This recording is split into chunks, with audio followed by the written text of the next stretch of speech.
नमस्कार दोस्तों, आपका स्वागत है फैंटेसी नॉवल ऑडियो बुक में। आज हम लेकर आए हैं एक रोमांचक और रहस्यमयी कहानी जो आपको कल्पना की एक नई दुनिया में ले जाएगी। शुरू करने से पहले एक महत्वपूर्ण सूचना। इस कहानी के सभी पात्र, स्थान, घटनाएं और नाम पूर्णतः काल्पनिक हैं। इनका किसी वास्तविक व्यक्ति, स्थान या घटना से कोई संबंध नहीं है। यदि कोई समानता पाई जाती है तो वह मात्र संयोग होगी। तो बिना किसी देरी के आइए शुरू करते हैं आज की शानदार कहानी। अध्याय 1251 सभी साक्ष्यों को नष्ट करना। अनुवादक सीके टेलिन, संपादक सीके टेलिन। ये यून, तुम झांग वुचेन ये यून को कोसते हुए उससे भयानक मौत मरने की बात पूरी करना चाहता था, लेकिन ये यून ने उसकी गर्दन पकड़ ली। उसका मुंह खुला रह गया, लेकिन वह एक शब्द भी नहीं बोल सका। उसकी हरकतों के प्रति ये यून का चेहरा एकदम ठंडा था। बिना कुछ कहे उसने अपने हाथ से युआनची का इंजेक्शन लगाया और झांग वुचेन की गर्दन तोड़ दी। झांग वुचेन की आंखें एकदम धुंधली हो गईं, उनकी सारी चमक पल भर में गायब हो गई। ये यून ने झांग वुचेन की अंतरस्थानिक अंगूठी छीन ली और उसी समय विधर्मी देवता की ज्वालाएं एकत्रित होकर झांग वुचेन को राख में बदल दिया। ये दृश्य देखकर झांग वुचेन के जले हुए अवशेषों के पास खड़े सोन बोवेन का चेहरा पीला पड़ गया। उसने झांग वुचेन के साथ मिलकर साजिश रची थी और अब उसका अंजाम भी शायद उसके बहनोई जैसा ही होगा। न केवल उसकी जान जाएगी बल्कि उसकी मौत बेहद दर्दनाक होगी। ये यून, तुम मुझे नहीं मार सकते। अगर तुमने मुझे मार डाला तो सोन परिवार तुम्हें जीवन भर परेशान करेगा। मेरे दूसरे चाचा ने मुझ पर पाबंदी लगा रखी है। मेरी मौत की सूचना तुरंत सोन परिवार को भेज दी जाएगी और वे तुम्हें ढूंढ निकालेंगे। साथ ही मुझे मारना मायरीड गॉडरिज के नियमों का उल्लंघन होगा। संप्रदाय का मुखिया भी तुम्हारी रक्षा नहीं कर पाएगा, सोन बोवेन ने गरजते हुए कहा। ये यून ने सोन बोवेन को एक नजर से देखा। उसकी आंखों में ऐसी रक्त पिपासा थी जिसने सोन बोवेन के शरीर में सिहरन पैदा कर दी। ये यून ने सोन बोवेन की बातों पर कोई प्रतिक्रिया नहीं दी। वह उसकी ओर बढ़ा और बोला, क्या तुम खुद को नपुंसक बनाओगे या चाहते हो कि मैं ये करूं? क्या तुम्हें मेरी बात समझ नहीं आई? ये यून द्वारा डाले गए दबाव के कारण सोन बोवेन मानसिक रूप से टूटने के कगार पर था। ऐसा लगता है कि आप बाद वाला विकल्प चुन रहे हैं। ये यून ने अपना सिर हिलाया। रुको, सोन बोवेन चिल्लाया, लेकिन उसी क्षण विनाश क्षेत्र में व्याप्त विधर्मी देवता अग्निबीज सोन बोवेन की ओर उग्र रूप से बढ़ने लगा। आग की लपटें शून्य में इस हद तक फैल गईं कि उनसे बचना नामुमकिन हो गया। भोज में वापस आकर सोन बोवेन के पास विधर्मी देवता अग्निबीज के एक छोटे से अंश से भी अपना बचाव करने का कोई मौका नहीं था। उस विशाल मात्रा का तो सवाल ही नहीं उठता जो इस समय विनाश क्षेत्र में व्याप्त थी। सोन बोवेन की युआनची शक्ति दमित थी, तो वह विधर्मी अग्नि के उस हमले का सामना कैसे कर पाता जो मानो पूरी दुनिया को मिटा देने वाला था। ये यून, मैं तुमसे मुकाबला करूंगा। सोन बोवेन पागलों की तरह चिल्लाया, लेकिन केवल चीखने चिल्लाने की आवाजें ही सुनाई दी। सोन बोवेन द्वारा एकत्रित युआनची सीधे विधर्मी ज्वालाओं से जलकर राख हो गई थी। उसी क्षण सोन बोवेन की आंखों में एक भयानक चमक आ गई। उसने अपना मुंह खोला और एक गोल मोती थूका जो सीधे ही यून की ओर जा गिरा। विनाश का विस्फोट करो, रक्त की बत्ती। चलो एक साथ मरते हैं। ये जीवन रक्षक यंत्र था जो उसके दूसरे चाचा ने उसे दिया था। एक बार जब विनाशकारी रक्त मन का सक्रिय हो जाता तो ये 100 फुट के दायरे में मौजूद सभी जीवन रक्त को नष्ट कर देता, जिससे मनुष्य सूखकर मृत शरीर में परिवर्तित हो जाते। वह दुश्मनों को मारने के लिए डिस्ट्रक्शन ब्लड बीड का इस्तेमाल कर सकता था, लेकिन इसे नजदीक से सक्रिय करना जरूरी होने के कारण सोन बोवेन खुद डिस्ट्रक्शन ब्लड बीड के विस्फोट में फंस जाता। उसकी मौत निश्चित थी। सोन बोवेन ने अपनी शेष ऊर्जा को डिस्ट्रक्शन ब्लड बीड में इस उम्मीद से प्रवाहित किया कि वह उसे विस्फोटित कर देगा, लेकिन उसी क्षण ये यून ने पहला कदम उठाया। विनाश शक्ति ने एक ऐसी दीवार खड़ी कर दी जो सोन बोवेन और विनाश रक्त मनके के बीच की हर चीज को नष्ट कर सकती थी। विनाश की शक्तियों के संपर्क में आते ही सोन बोवेन की युआनची तुरंत नष्ट हो गई। ये यून ने अपनी ऊर्जा दृष्टि का उपयोग करके विनाश रक्त मनके की ऊर्जा में होने वाले उतार चढ़ाव को पहले ही पहचान लिया था। इस तरह की छोटी मोटी चाल उससे बच नहीं सकती थी। आप हमारे बीच की खाई से पूरी तरह अनजान हैं। आप कैसे उम्मीद कर सकते हैं कि एक साधारण मोती उस खाई को पाट सकेगा? जैसे ही विधर्मी देवता अग्निबीज जबरदस्त तरीके से आगे बढ़ा, ये यून ने अपनी मुट्ठी कस ली। इसने सोन बोवेन के अंगों को जलाकर राख कर दिया और यहां तक कि उनके मुकुट के गहने भी पूरी तरह से जलकर राख हो गए। तुम्हारा तो बुरा हाल होगा। मेरे दूसरे चाचा तुम्हें नहीं बख्शेंगे। उद्धरण चिन्ह। सोन बोवेन ने असहनीय दर्द सहते हुए अपने अंतिम शब्द कहे। हालांकि ये यून उदासीन बना रहा क्योंकि उसे इससे कोई फर्क नहीं पड़ता था। मैंने पहले ही कहा था, तुम हमारे बीच के अंतर से पूरी तरह अनजान हो। एक मामूली प्रतिबंध मेरे विनाश क्षेत्र से बच नहीं सकता, तो ये दूसरों को तुम्हारी मृत्यु के बारे में कैसे बता सकता है? जैसे ही ये यून बोल रहा था, उसने मुक्का मारा और सोन बोवेन के माथे पर वार किया। इस मुक्के में विनाशकारी ऊर्जा समाहित थी। इसने सोन बोवेन के आत्मसागर को पल भर में चकनाचूर कर दिया और तीव्र घृणा और आक्रोश से व्याकुल होकर सोन बोवेन जमीन पर गिर पड़ा। हाथ के इशारे से दूसरी अंतरस्थानिक अंगूठी ये यून के हाथ में आ गिरी। अंतरस्थानिक अंगूठी के साथ ही विनाश रक्त मन का भी था। वह मन का काफी अच्छी वस्तु थी, इसलिए ये यून ने स्वाभाविक रूप से उसे रख लिया। पीछे मुड़कर ये यून ने यान, एर और कुई की ओर देखा। दोनों दासियों के चेहरे भय से पीले पड़ गए थे। वे समझ नहीं पा रही थी कि जिन दो पुरुषों का भाग्य उनके हाथ में था, उन्हें ये यून ने इस तरह मार डाला। वह भले ही निजी शिष्य रहा हो, लेकिन ये यून ने शक्तिशाली सोंग और झांग परिवार के साथ साथ मायरीड गॉडरिज के नियमों की भी खुलेआम अवहेलना की। मुझे मत मारो, मैं आपकी सेवा कर सकती हूँ। आप जो चाहे मैं करूंगी, यान एर ने कांपती हुई आवाज में कहा। दुर्भाग्यवश ये यून ने पहले ही अपनी उंगली से एक प्रकाश की धारा को यान एर के आत्मसागर में भेज दिया था। यान एर ने बिना कोई प्रतिक्रिया दिए ही अपनी आंखों की चमक खो दी। जहां तक कुई की बात है, वो बुरी तरह डर गई थी। ये यून उसके सामने आया और उसके कुछ कहने का इंतजार किए बिना उसने सीधे उसकी आत्मा में प्रवेश कर लिया। ये यून ने कुई को ज़ुओयान शियाओयू पर हमला करते हुए नहीं देखा था, इसलिए वह उसके चरित्र के बारे में अनिश्चित था। हालांकि कुई के आत्मा सागर की खोज करने पर उसे पर्याप्त मात्रा में घिनौने दृश्य और षड्यंत्र देखने को मिले। जिन लड़कियों को तुमने मौत के घाट उतारा, वे शायद उतनी ही डरी हुई थी जितनी तुम अब हो। ये यून के बोलते ही उसकी हथेली से युआनची फूट पड़ी, जिससे कुई का शरीर नीचे की ओर लुढ़क गया। इसके बाद विधर्मी देवता अग्निबीज एकत्रित हुआ और दोनों लड़कियों को राख में बदल दिया। सोंग बोवेन ने ये यून को धमकाने के लिए जिस प्रतिबंध का इस्तेमाल किया था, वह भी पूरी तरह से नष्ट हो गया। ये सुनिश्चित करने के बाद कि उसने कोई सबूत नहीं छोड़ा है, ये यून ने अपने विनाश दाव डोमेन को समाप्त कर दिया। पलक झपकते ही ये यून और ज़ुओयान शियाओयू ही उस विशाल महल में बचे रह गए। बाकी चारों मर चुके थे और उनके अस्तित्व का हर निशान मिट चुका था। हालांकि महल पूरी तरह सुरक्षित था, यहाँ तक कि पलंग भी नष्ट नहीं हुए थे, बल्कि अपनी मूल स्थिति में ही बने रहे। युवा स्वामी, मैं उद्धरण चिन्ह। ज़ुओयान शियाओयू के पास शब्द नहीं थे। वह पल भर में घोर निराशा से मौत के मुंह से बच निकली थी।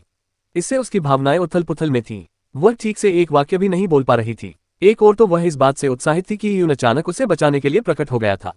दूसरी ओर उसे गहरा पश्चाताप भी हो रहा था। उसे बचाने के लिए ये यून ने अपने 2 शिष्यों की हत्या कर दी थी। अगर मायरीड गॉडरिच को इस बात का पता चल जाता तो वे ये यून को बिल्कुल भी नहीं छोड़ते।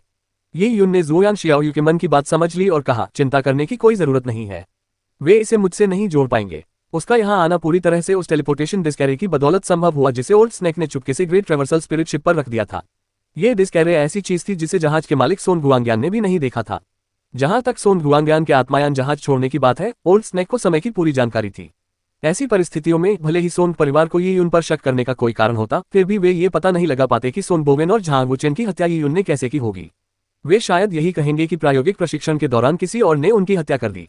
हालांकि ये यून इस बात को लेकर सचमुच हैरान थी कि बूढ़े सांप का साधना स्तर क्या था। वह किसी दिव्य छाया की तरह आता जाता प्रतीत होता था। सोच विचार करने पर पता चला कि ये यून और ओल्ड स्नेक के बीच तय मुलाकात में लगभग 15 घंटे बाकी थे। ये यून को इस मुलाकात को लेकर उत्सुकता बढ़ने लगी थी। शाओयू, हम वापस जा रहे हैं, तुम अभी अपना परिचय नहीं दे पाओगी, ये यून ने कहा। उसे तुरंत मायरीड गॉडरिज लौटना था। जहां तक ग्रेट ट्रेवर्सल स्पिरिट शिप की बात है, वह उसे अपने साथ ले गया। आखिर वह एक अनमोल जादुई कलाकृति थी। हालांकि ये यून को अभी भी ग्रेट ट्रेवर्सल स्पिरिट शिप और 2 अंतरस्थानिक छल्लों की सावधानीपूर्वक जांच करने की आवश्यकता थी ताकि कोई भी प्रतिबंध उसे उजागर न कर दे। अध्याय 1252 अप्रत्याशित खोज। अनुवादक सीकेटेलिन, संपादक सीकेटेलिन। चमकीली और निर्मल चांदनी में काला विशालकाय आध्यात्मिक पोत रात के आकाश में तेजी से आगे बढ़ रहा था। वह असंख्य देव पर्वतमाला से दूर जा रहा था, लेकिन ये उनको लौटने की कोई जल्दी नहीं थी।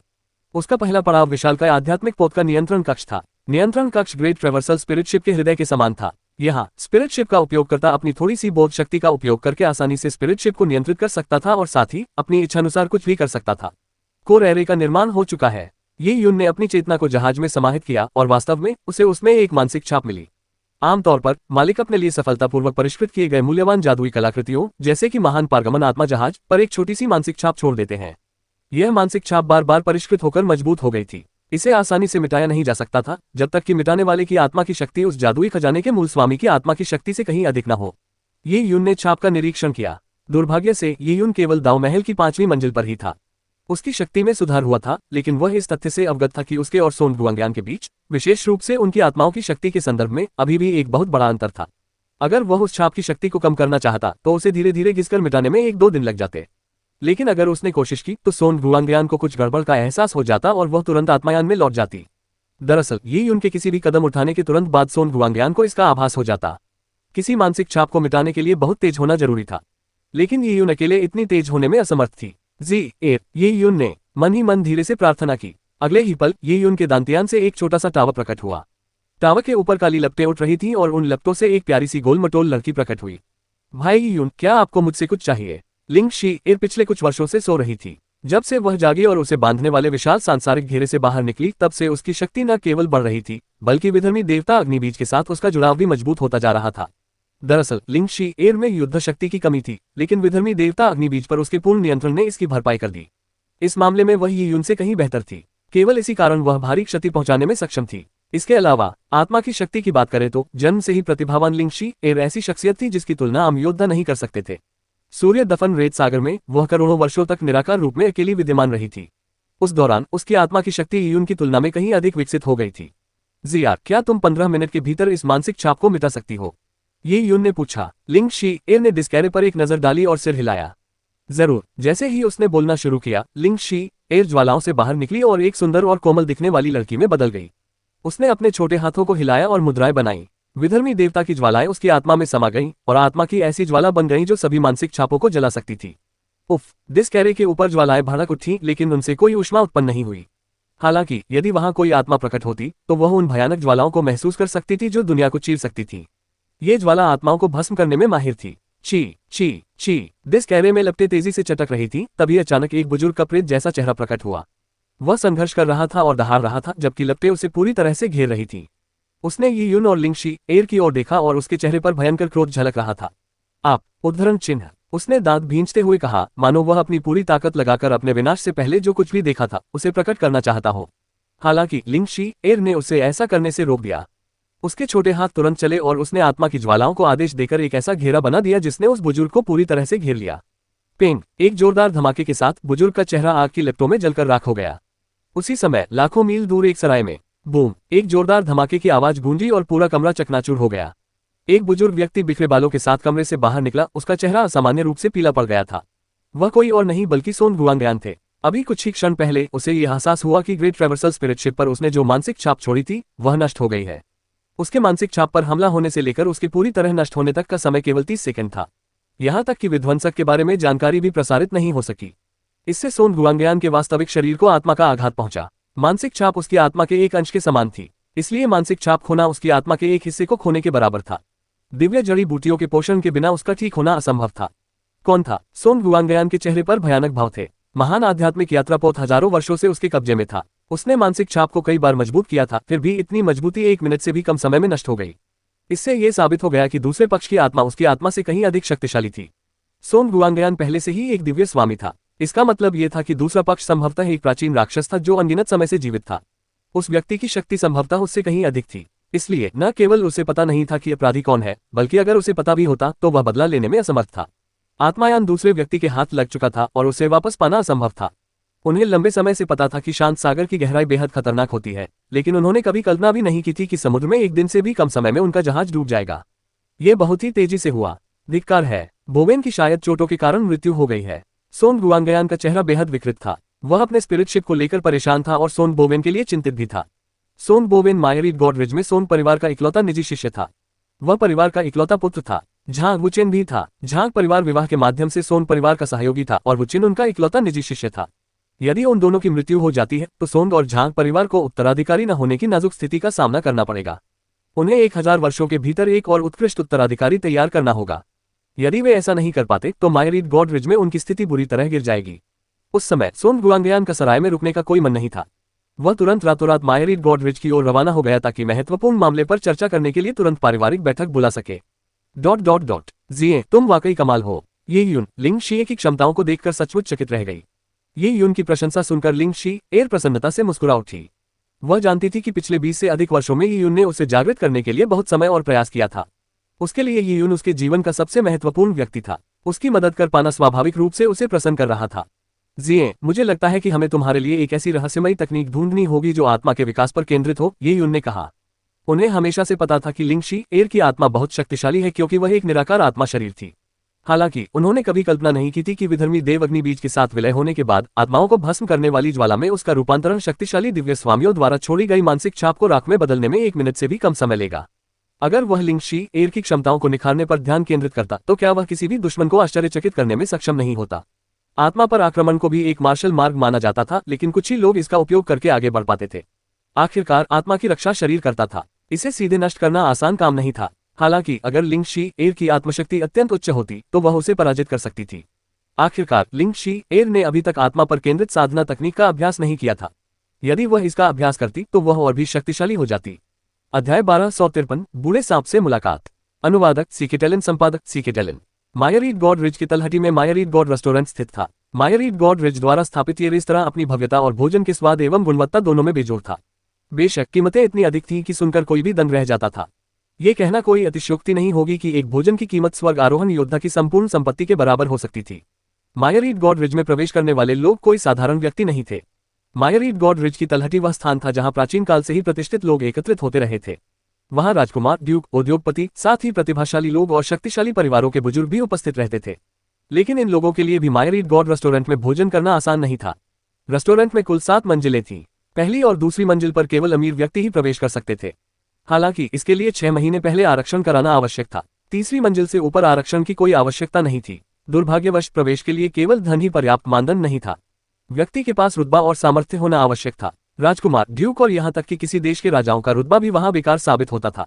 ये यून ने ओल्ड स्नैक से मिलने का समय तय करने के 5वें दिन दोपहर को मायर ईट गॉड रेस्टोरेंट में प्रवेश किया। यह वह समय था जब मायर ईट गॉड रिज अपने चरम पर था। ये यून ने जुआन शियाओयू को अपने गॉड एडवेंट टॉवर में छिपा रखा था और ग्रेट ट्रेवर्सल स्पिरिट शिप को भी काफी पहले ही गुप्त रूप से भेज दिया था। किसी को विश्वास नहीं होगा कि कुछ ही घंटे पहले उसने लाखों मील दूर स्थित मायर ईट गॉड रिज के 2 निजी शिष्यों की हत्या कर दी थी। यह मायर ईट गॉड रेस्टोरेंट वाकई बुरा नहीं है। ये यून ने अपने सामने खड़ी 7 मंजिला इमारत का जायजा लिया। आलीशान होने के बावजूद इसकी भव्यता बरकरार थी। हर कोने को बारीकी से तराशा गया था जिससे प्राकृतिक वैभव का आभास होता था। शायद मायर ईट गॉड रिज का निर्माण करने वाला व्यक्ति कई नियमों का ज्ञाता रहा होगा, तभी वह इतनी सामंजस्यपूर्ण और प्राकृतिक इमारत बना पाया। मायर ईट गॉड रेस्टोरेंट के सामने 4 सुंदरियां ग्राहकों की सेवा कर रही थीं। किपाओ जापानी पारंपरिक पोशाक ने उनके लंबे आकर्षक शरीर को ढका हुआ था। किपाओ में बनी दरार से उनकी लंबी टांगें और भी आकर्षक लग रही थीं। ये यून ने एक नजर में ही जान लिया कि वे सिर्फ सुंदर चेहरे ही नहीं थीं। उन सभी का साधना स्तर दाव पैलेस क्षेत्र या उससे भी ऊंचा था। अपनी जरूरत की हर चीज खरीदें। AliExpress ऐप खोलें। छूट और मुफ्त शिपिंग के साथ बेहतरीन डील पाएं। AliExpress से खरीदें। अपनी जरूरत की हर चीज खरीदें। AliExpress ऐप खोलें। अपनी जरूरत की हर चीज खरीदें और देखें। मेहमानों का मनोरंजन करने वाली ये सुंदरियां मायर ईट गॉड रिज की बाहरी संप्रदाय की शिष्याएं भी थीं। यद्यपि वे यहाँ लोगों की सेवा कर रही थीं, फिर भी अपने अपने देशों में राजपरिवार और अभिजात वर्ग द्वारा उन्हें पूजनीय माना जाता था, मानो स्वर्ग की धन्य पुत्रियां हो जिन्हें उच्च स्थान प्राप्त था। ये यून कुछ देर तक प्रवेश द्वार पर खड़ा रहा और अपनी दृष्टि से चारों ओर देखता रहा। अचानक उसने मुड़कर देखा तो एक बूढ़ा आदमी शराब से भरा एक बर्तन लिए उसकी ओर आ रहा था। बच्चे, मैं तुम्हारा कब से इंतजार कर रहा था, बूढ़े सांप ने हंसते हुए कहा। हालांकि उसकी मुस्कान हर तरह से दयनीय लग रही थी। वरिष्ठ, आपने जो डिस्केरे मुझे दी उसके लिए धन्यवाद। उससे बहुत मदद मिली। ये यून ने मुट्ठी भींच ली। वह पहले से ही जानता था कि ओल्ड स्नैक कोई साधारण व्यक्ति नहीं था, लेकिन अब उसके कार्यों ने उसके संदेह को और पुख्ता कर दिया था। बच्चे, फालतू की बातें न करें। तुमने कहा था ना कि तुम मुझे दावत दोगे। मायर ईट गॉड रेस्टोरेंट में एक खास तरह की शराब मिलती है जिसे अमर नशा कहते हैं। कहते हैं कि इसे पीकर तो देव देवता भी मदहोश हो जाते हैं।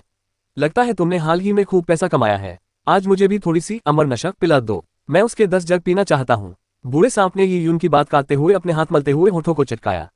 उसका चेहरा ऐसा लग रहा था मानो उसने अभी अभी किसी ऐसी खूबसूरत महिला को देखा हो जिसने बिस्तर पर लेटे लेटे अपने सारे कपड़े उतार दिए हो। उसका चेहरा इतना भावपूर्ण था कि कोई भी उससे सीधे आंखें मिलाकर बात करने से हिचकिचा रहा था। मायर ईट गॉड रेस्टोरेंट में काफी चहल पहल थी। लोग लगातार अंदर बाहर आ जा रहे थे। ओल्ड स्नैक की आवाज इतनी तेज थी कि हर कोई उसकी बात साफ साफ सुन पा रहा था। कई लोग हैरानी से उन दोनों को देख रहे थे। अमर नशा मायर ईट गॉड रेस्टोरेंट की एक बेहतरीन किस्म की शराब थी। एक जग की कीमत 3 लाख स्पिरिट जेड थी। यहाँ तक कि सर्वोच्च लोग भी इसे खरीद नहीं सकते थे। आखिरकार 3 लाख स्पिरिट जेड प्रति जग बहुत ही खर्चीला था। हालांकि अमर मादक पेय का स्वाद स्वाभाविक रूप से बेहद लाजवाब था। इसे 1000 वर्षों से भी अधिक समय तक 22 प्राकृतिक रत्नों से तैयार किया गया था। हालांकि यह कहना अतिशयोक्ति होगी कि दिव्य सम्राट भी मादक पेय का आनंद उठा सकते थे, लेकिन यह पूरी तरह निराधार नहीं था। इसके पीछे शर्त यह थी कि मन को नियंत्रित करने के लिए युआनची का प्रयोग न किया जाए, जिससे मादक पेय शरीर में प्रवाहित हो सके। तभी व्यक्ति परमानंद की अनुभूति कर सकता था। मायर ईट गॉड रेस्टोरेंट के आसपास रहने वाले लोग सबसे धनी लोगों में भी सबसे धनी थे। जब उन्होंने उस बूढ़े गंदे आदमी की अमरता कप पे 10 घड़े पीने की इच्छा सुनी तो वे बिना कुछ कहे मुस्कुरा दिए।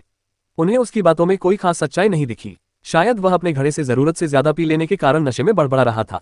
ये यून को अमरता के नशे की कीमत तो नहीं पता थी, लेकिन बूढ़े सांप के चेहरे के भावों को देखकर वह समझ गया कि यह सस्ता नहीं होगा।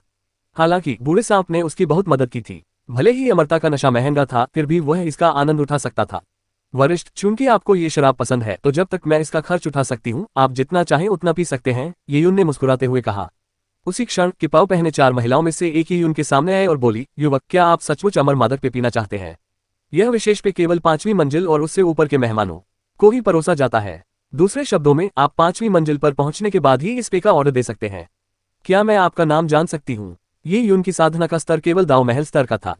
स्वाभाविक रूप से उसकी शक्ति इतनी अधिक नहीं थी कि उसे प्रवेश मिल सके। उसके बगल में खड़ा बूढ़ा धोखेबाज, जो फटे पुराने कपड़ों में भिखारी जैसा दिख रहा था, सचमुच मायर ईट गॉड रेस्टोरेंट में आने लायक नहीं लग रहा था। हालांकि मायर ईट गॉड रेस्टोरेंट की परिचारिका होने के नाते इस लड़की ने शिष्टाचार बनाए रखा।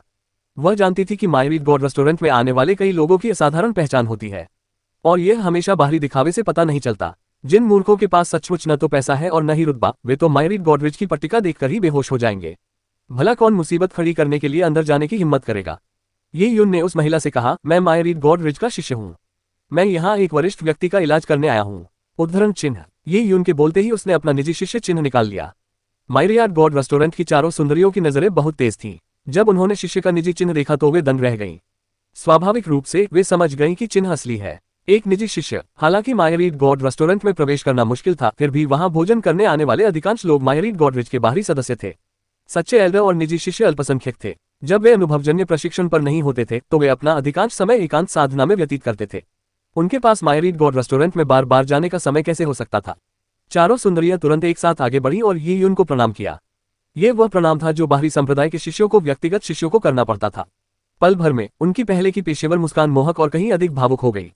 ये यून को देखते ही उनकी आंखों में भी चमक आ गई। चारों महिलाएं ये यून की सेवा करना चाहती थीं, लेकिन आगे खड़ी दो महिलाओं ने मौका छीन लिया।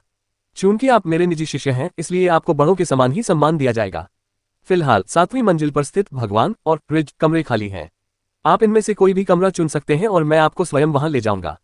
गॉडरिच के निजी शिष्यों को बहुत अच्छा व्यवहार प्राप्त था। बात करते करते दोनों महिलाएं ये यून और ओल्ड स्नैक को मायरीड गॉडरिच की 7वीं मंजिल की ओर ले गईं। बूढ़ा सांप अपने साथ हुए बर्ताव से काफी संतुष्ट था। उसने बगल में खड़े कई धनी और सफल लोगों पर तिरछी नजर डाली। उसने उनकी ओर देखा तक नहीं। मैंने कहा था कि मैं अमरता का नशा करने वाले 10 जग पी रहा था। इसमें कोई बड़ी बात नहीं है, बूढ़े सांप ने घमंड से कहा।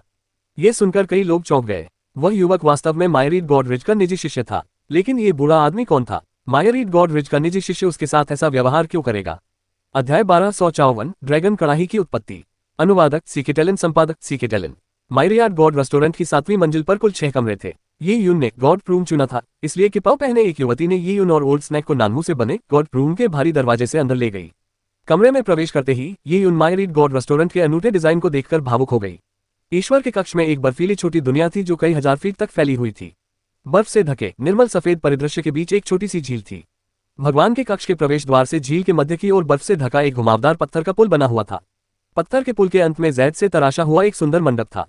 कक्ष की मेज मंडप के मध्य में रखी थी। मंडप के चारों ओर फैला पन्ना जैसा हरा पानी लहरों से भर उठा और झील के बीचों बीच 1000 साल पुराने बर्फीले कमल खिल उठे। बर्फीले कमल बर्फ की तरह साफ और जैद की तरह शुद्ध थे। बर्फ की सादी सफेदी के साथ उनका यह विरोधाभास किसी को भी मंत्रमुग्ध कर देता था। ईश्वर कक्ष में भोजन करने वाले ग्राहक मंडप में भोजन का आनंद लेते हुए बर्फ से ढकी भूमि के मनोरम दृश्यों को भी निहार सकते थे। ये वास्तव में अद्वितीय भव्यता का प्रतीक था। उस दृश्य को देखकर ही ये यून मायरीड गॉड रेस्टोरेंट के डिजाइन से दंग रह गई। आखिर वजह तो यही थी कि इतने महंगे दाम वसूलने के बावजूद इतने सारे लोग मायरीड गॉड रेस्टोरेंट में आते थे। हाँ, बढ़िया जगह है। बूढ़ा सांप बहुत खुश हुआ और रीलपिन से झील के बीच में बने मंडप की ओर चला गया और फिर एक कुर्सी पर बैठ गया। खाना और शराब लाओ, उसने आग्रह किया। किपाव पहने 2 युवतियां पहले ही मेनू लेकर आ चुकी थीं, जो एक डिस्क के आकार का था। सक्रिय करने पर उस पर उपलब्ध सभी व्यंजन और उत्तम वाइन प्रदर्शित हो रहे थे। यह प्रदर्शन इतना यथार्थवादी था कि इसे देखकर भूख लग जाती थी। इतनी सारी परेशानी उठाने की कोई जरूरत नहीं है, बस हमें अपने खास व्यंजन बता दीजिए। लगभग 10 या 20 सविंग भेज दीजिए और साथ में 10 जग अमर नशा भी भेज दीजिए। ओल्ड स्नैक ने अपना हाथ ऐसे हिलाया मानो वह बिना किसी झिझक के सड़क किनारे किसी स्टॉल पर मांस के कबाब का ऑर्डर दे रहा हो। ये यून ने खाने की कीमतों पर एक नजर डाली और उसके होठों के कोने हल्के से फड़क उठे। शुक्र है हाल ही में की गई चोरी से उसे सोन बोवेन और झांग वुचेन की सारी दौलत मिल गई थी, वरना कुछ हजार से लेकर 10,000 से भी ज्यादा कीमत वाले व्यंजन मंगवाना उसके लिए नामुमकिन होता। ओल्ड स्नैक द्वारा ढेर सारा खाना मंगवाने की बात सुनकर दोनों महिलाओं की आंखों में चमक आ गई और उन्होंने ये यून की ओर देखा। वे स्वाभाविक रूप से जानती थी कि असल में दावत का भुगतान उनके सामने खड़ा युवक ही कर रहा था। मायरियाड गॉडरिच में कई लोग अमीर थे, लेकिन एक ही भोजन पर इतना पैसा खर्च करने वाले लोग बहुत कम थे। ये युवक अपनी शक्ल सूरत और व्यवहार दोनों में असाधारण प्रतीत होता था और एक निजी शिष्य के रूप में अपनी प्रतिष्ठित स्थिति के साथ ऐसा व्यक्ति वास्तव में सपनों का राजकुमार था। लड़कियों की निगाहें देखकर ये यून ने अपना सिर हिलाए बिना नहीं रह सका। सचमुच, चाहे उसका पिछला जीवन हो या वर्तमान मार्शल जगत, लड़कियां हमेशा समाज के उच्च वर्गों में रहने के अप्रतिरोध्य आकर्षण की ओर आकर्षित होती रही हैं। अपने पिछले जीवन में ये यून ऐसे धनी खानदानों के बारे में जानता था जो सुखमय जीवन जीते थे। वे दिल खोलकर खर्च करते थे और उनके आसपास हमेशा कई सुंदरियां रहती थीं जो उनके यौवन और धन के अंधाधुंध खर्च में उनका साथ देती थीं। ये यून अपने पिछले जन्म में एक साधारण व्यक्ति था। उसने ऐसे जन्मों की कई कहानियां सुनी थीं और वास्तव में वह उनके बारे में जानने के लिए उत्सुक था और यहाँ तक कि उनके सपने भी देखता था। बाद में इस मार्शल वर्ल्ड में आने के बाद उन्होंने क्लाउड वाइल्डनेस से शुरुआत की और मार्शल मार्ग पर कठिन साधना करते हुए अपनी शक्ति को मजबूत बनाया। उन्होंने जीवित रहने के लिए संघर्ष किया और खूनी लड़ाइयों को देखने के आदी हो गए। कई बार जान जोखिम में पड़ने के बाद ये यून ने संयम और सतर्कता बरतना सीख लिया था। फिर भी भले ही वह इस तरह के व्यवहारों का आदी था, लेकिन लंबे समय से दमित उसके युवा हृदय ने उसे इस बार ऐसा करने से रोकने के लिए अप्रतिरोध्य बना दिया। अब भरपूर खर्च करके एक शानदार दावत का आनंद लेते हुए एक ऐसा जीवन जीकर जिसका अनुभव उन्होंने पहले कभी नहीं किया था, उनके भीतर दबी हुई जिज्ञासा शांत हो गई। यह एक बिल्कुल नया अनुभव था। अपने सभी खास व्यंजनों में से एक एक परोसे। अमर नशा के लिए जग लाने की जरूरत नहीं है, बस एक पूरा जार ही भेज दें, ये यून ने लापरवाही से कहा। अपनी जरूरत की हर चीज खरीदें। एली एक्सप्रेस ऐप खोलें। अपनी जरूरत की हर चीज खरीदें। एली एक्सप्रेस ऐप खोलें। अपनी जरूरत की हर चीज खरीदें और देखें। अपनी जरूरत की हर चीज खरीदें और देखें। योद्धा अपनी इच्छा अनुसार कम या ज्यादा खा सकते थे। उन्हें खाने की बर्बादी की कोई चिंता नहीं थी। इसके अलावा बूढ़े सांप को देखकर तो यही लगता था कि वह बहुत पेटू था। उसके लिए खाना खत्म किए बिना रहना नामुमकिन था, क्योंकि यून ने अपना सारा स्पिरिट जेड लूटपाट से कमाया था, इसलिए अगर वह सब खर्च भी हो जाता तो उसे कोई फर्क नहीं पड़ता। आखिर उसे जो भी अप्रत्याशित लाभ मिला था वह सब बूढ़े सांप की कृपा से ही था। ये यून ने बूढ़े सांप के इलाज के लिए उस धन का उपयोग करने में कोई संकोच नहीं किया। ठीक है स्वामी जी, कृपया एक पल रुकिए, हम तुरंत रसोई को सूचित करेंगे। साथ ही निजी शिष्यों को 10% की छूट दी जाती है और आज आपके उदार खर्च से आप मायर ईट गॉड रेस्टोरेंट के विशिष्ट ग्राहक बन सकते हैं। इससे आपको 20% की छूट मिलेगी। दोनों महिलाओं ने यह बात खुशी खुशी कही। उनके ग्राहक जितना अधिक खर्च करते थे उन्हें कमीशन के रूप में उतना ही अधिक मिलता था। मायर ईट गॉड रेस्टोरेंट में खाना बहुत जल्दी परोसा गया। लगभग 15 मिनट में सभी व्यंजन परोसे जा चुके थे। दोनों महिलाएं सेवा के लिए तैयार खड़ी थीं, लेकिन ये यून ने हाथ हिलाकर कहा, खाना परोसा जा चुका है, आप जा सकती हैं। आपको यहाँ रहने की कोई जरूरत नहीं है। ये यून के ये शब्द सुनकर दोनों महिलाएं थोड़ी निराश हुई, फिर भी वे वहां से चली गईं। बूढ़ा सांप बड़े चाव से स्वादिष्ट व्यंजनों से भरी मेज पर टूट पड़ा। ये यून को कोई जल्दी नहीं थी। उसने बूढ़े सांप के लिए अमरता का पे एक प्याला डाला और एक इंसुलेशन अवरोध खड़ा कर दिया, जिससे वे अपने परिवेश से अलग हो गए। हालांकि मायर ईट गॉड रेस्टोरेंट ने अपने ग्राहकों को बेहतर गोपनीयता सुनिश्चित करने का पूरा प्रयास किया, फिर भी ये यून को यकीन करना था। वरिष्ठ महोदय, मुझे आपके लिए टोस्ट करने की अनुमति दें। ये यून ने अपना कप उठाया। ओल्ड स्नैक ने सीधे शराब का घड़ा उलट दिया। इन सब औपचारिकताओं की कोई जरूरत नहीं है, सीधे पी लो। बूढ़े सांप को जरा भी मेहमान होने का एहसास नहीं था। उसने अपना सिर झुकाया और अमर नशे का एक बड़ा घूंट पी लिया। उसका चेहरा देखते ही देखते संतुष्टि से मदहोश हो गया। वरिष्ठ महोदय, सुश्री हुआन के पास आपके लिए एक पत्र है जो मुझे आपको देना है। कुछ प्याले शराब पीने के बाद ये यून ने हुआन चेनिक्स्यू का पत्र निकाला। बूढ़े सांप ने आंखें उठाकर एक नजर डाली। उसने लिफाफा फाड़कर पत्र पढ़ा। बूढ़े सांप का चेहरा पहली बार गंभीर हो गया, मानो वह पुरानी यादों में खो गया हो। चेनिक्सू की तलवार तुम्हारे पास है। बूढ़े सांप ने ये यून को गंभीरता से देखा। वह इस बात से हैरान लग रहा था कि हुआन चेनिक्सू ने तलवार उसे दे दी थी। जी हाँ, मिस हुआन की साथी तलवार सचमुच मेरे पास है। सीनियर, मुझे आपसे कुछ प्रश्न पूछने हैं। ओल्ड स्नैक ने चिट्ठी एक तरफ रख दी और भुनी हुई लेग पीस उठाए। उसने उसका एक टुकड़ा खाया और फिर मुंह में भरे खाने के बीच से कुछ बुदबुदाया। वरिष्ठ, मैं एसेंडिंग ड्रैगन कड़ाही के बारे में और अधिक जानना चाहती हूँ। ये यून को लंबे समय से एसेंडिंग ड्रैगन कड़ाही के बारे में जानने की उत्सुकता थी। कड़ाही स्पष्ट रूप से एक दिव्य वस्तु थी। ये यून ने महसूस किया कि इसकी शक्ति का स्तर मायर ईट गॉड रिच से कहीं अधिक था। Ascending dragon cauldron. हाँ, बूढ़े सांप ने अपने होठों के कोने से तेल चाटा। ऐसा नहीं है कि तुम इसके बारे में नहीं जानते। वैसे असेंडिंग ड्रैगन काल्ड्रॉन का तुम्हारे शुद्ध यान टूटी तलवार से कुछ संबंध है।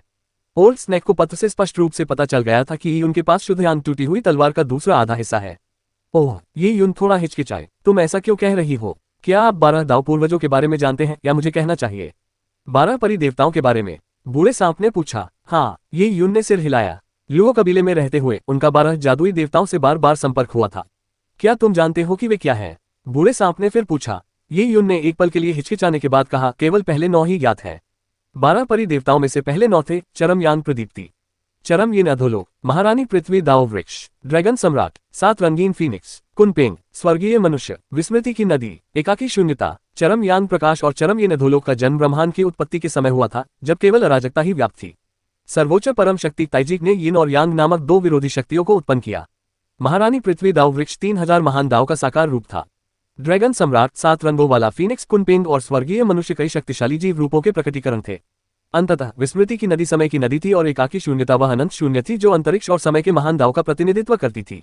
इन 9 परी देवताओं के बारे में जानकारी थी। शेष 3 परी देवता रहस्य बने हुए थे। हालांकि ये यून जानता था कि उसके पास मौजूद बैंगनी क्रिस्टल मूल उन अंतिम 3 परी देवताओं में से एक था। 12 फे देवताओं के नाम फे जाति द्वारा दिए गए थे। जहां तक 12 दाव पूर्वजों की बात है, ये नाम मनुष्यों द्वारा दिया गया था। वास्तव में 12 परी देवता परिजाति के उतने करीब नहीं थे जितने मनुष्य थे। संक्षेप में 12 परी देवता स्वर्गीय मार्ग की शुरुआत का प्रतिनिधित्व करते थे।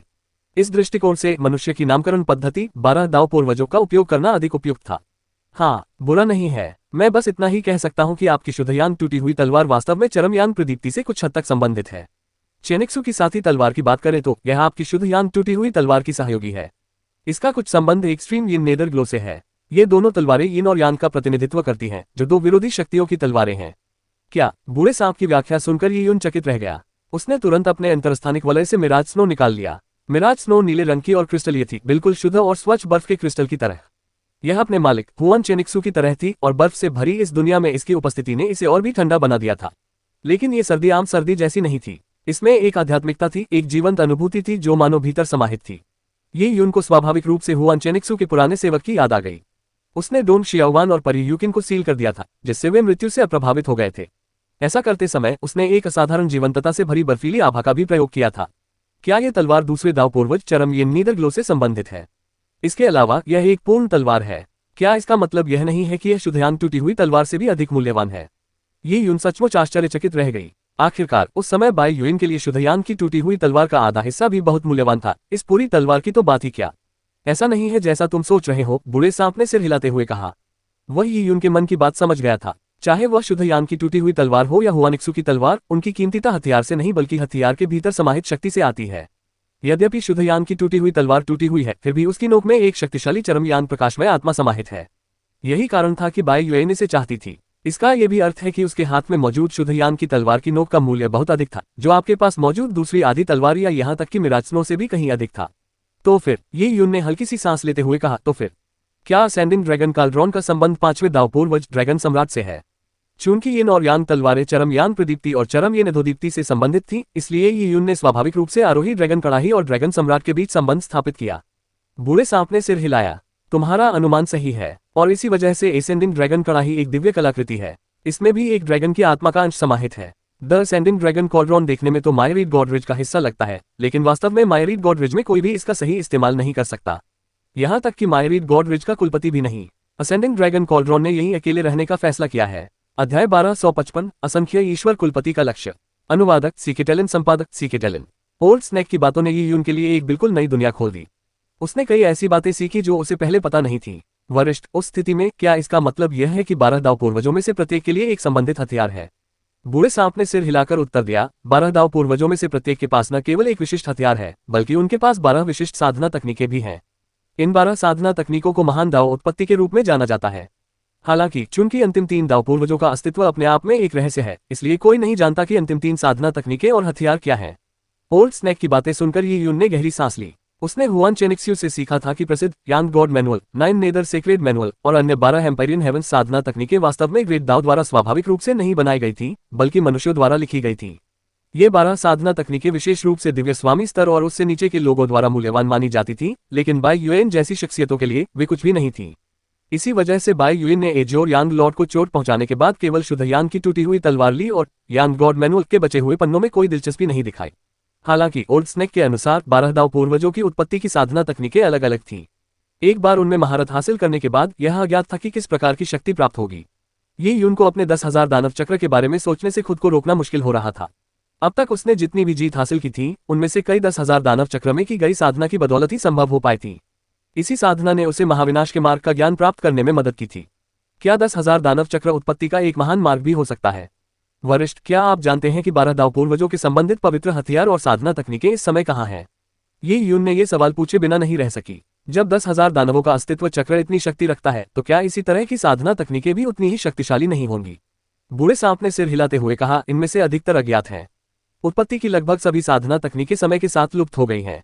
दाव पूर्वज के पवित्र हथियारों के कुछ अंश अभी भी बचे हैं, लेकिन इस दुनिया में जो कुछ बचे हैं वे पूर्ण सेट नहीं है। यदि कोई इस सेट को पूर्ण करके नियंत्रित कर ले, तो उसके पास ऐसी शक्ति होगी जो दुनिया को चीर सकती है। यहाँ तक कि इस असंख्य देव पर्वत श्रृंखला को भी सीधे समतल किया जा सकता है। तो वे खो गए हैं। ये यून ने अफसोस भरी आह भरी। काश उसे उन ओरिजिन साधना तकनीकों को देखने का मौका मिल पाता। कितना अच्छा होता, मैं सचमुच उन्हें देखना चाहूंगा। ये यून के दिल में खुजली होने लगी। 10,000 दानव अस्तित्व चक्र के अलावा वह जिन तकनीकों का अभ्यास कर रहा था, वे वास्तव में कुछ खास प्रभावशाली नहीं थी। ये यून के चेहरे के भावों को देखकर बूढ़ा सांप हंसते हुए बोला, बच्चे, तुम उत्पत्ति की साधना तकनीकों को देखना चाहते हो, है ना? ये यून ने सिर हिलाते हुए उम्मीद से पूछा। वरिष्ठ, मैं वास्तव में बहुत उत्सुक हूँ। क्या आपको इन 12 उत्पत्ति साधना तकनीकों के बारे में कोई जानकारी है? हे, सपने देखते रहो। बूढ़े सांप ने मुंह भर मांस निगला और बांस की टूथपिक से अपने दांत कुरेदने लगा। क्या तुम्हें लगता है कि महज खाने की मेज और 1-2 घड़े अमरता का नशा मुझे इसके बारे में बताने के लिए काफी है? ओल्ड स्नैक की बातें सुनकर ये यून चौंक गया। वरिष्ठ, क्या आपको सच में कुछ पता है? मुझे थोड़ा बहुत पता है, ज्यादा नहीं। बूढ़े सांप ने पैर मोड़ लिए। ये यून ने बूढ़े सांप के लिए एक प्याला शराब डाली और मुस्कुराते हुए कहा, वरिष्ठ, उस ज्ञान के बदले में आप क्या चाहेंगे? यदि यह मेरे सामर्थ्य के भीतर है तो मैं निश्चित रूप से कोई कसर नहीं छोड़ूंगा। ये यून हमेशा से यह जानने के लिए उत्सुक था कि हुआन चेनिक्सू ने उसे बूढ़े सांप से मिलने के लिए क्यों कहा था। यदि बूढ़े सांप को 12 दाव पूर्वजों की उत्पत्ति की साधना तकनीकों के स्थान पता थे और उनमें से प्रत्येक 10,000 दानव अस्तित्व चक्र के स्तर की थी, तो उससे सीखना अत्यंत महत्वपूर्ण था। ये यून की बातें सुनकर बूढ़े सांप ने होठों को चाटा और ये यून द्वारा परोसी गई अमर शराब को पी डाला।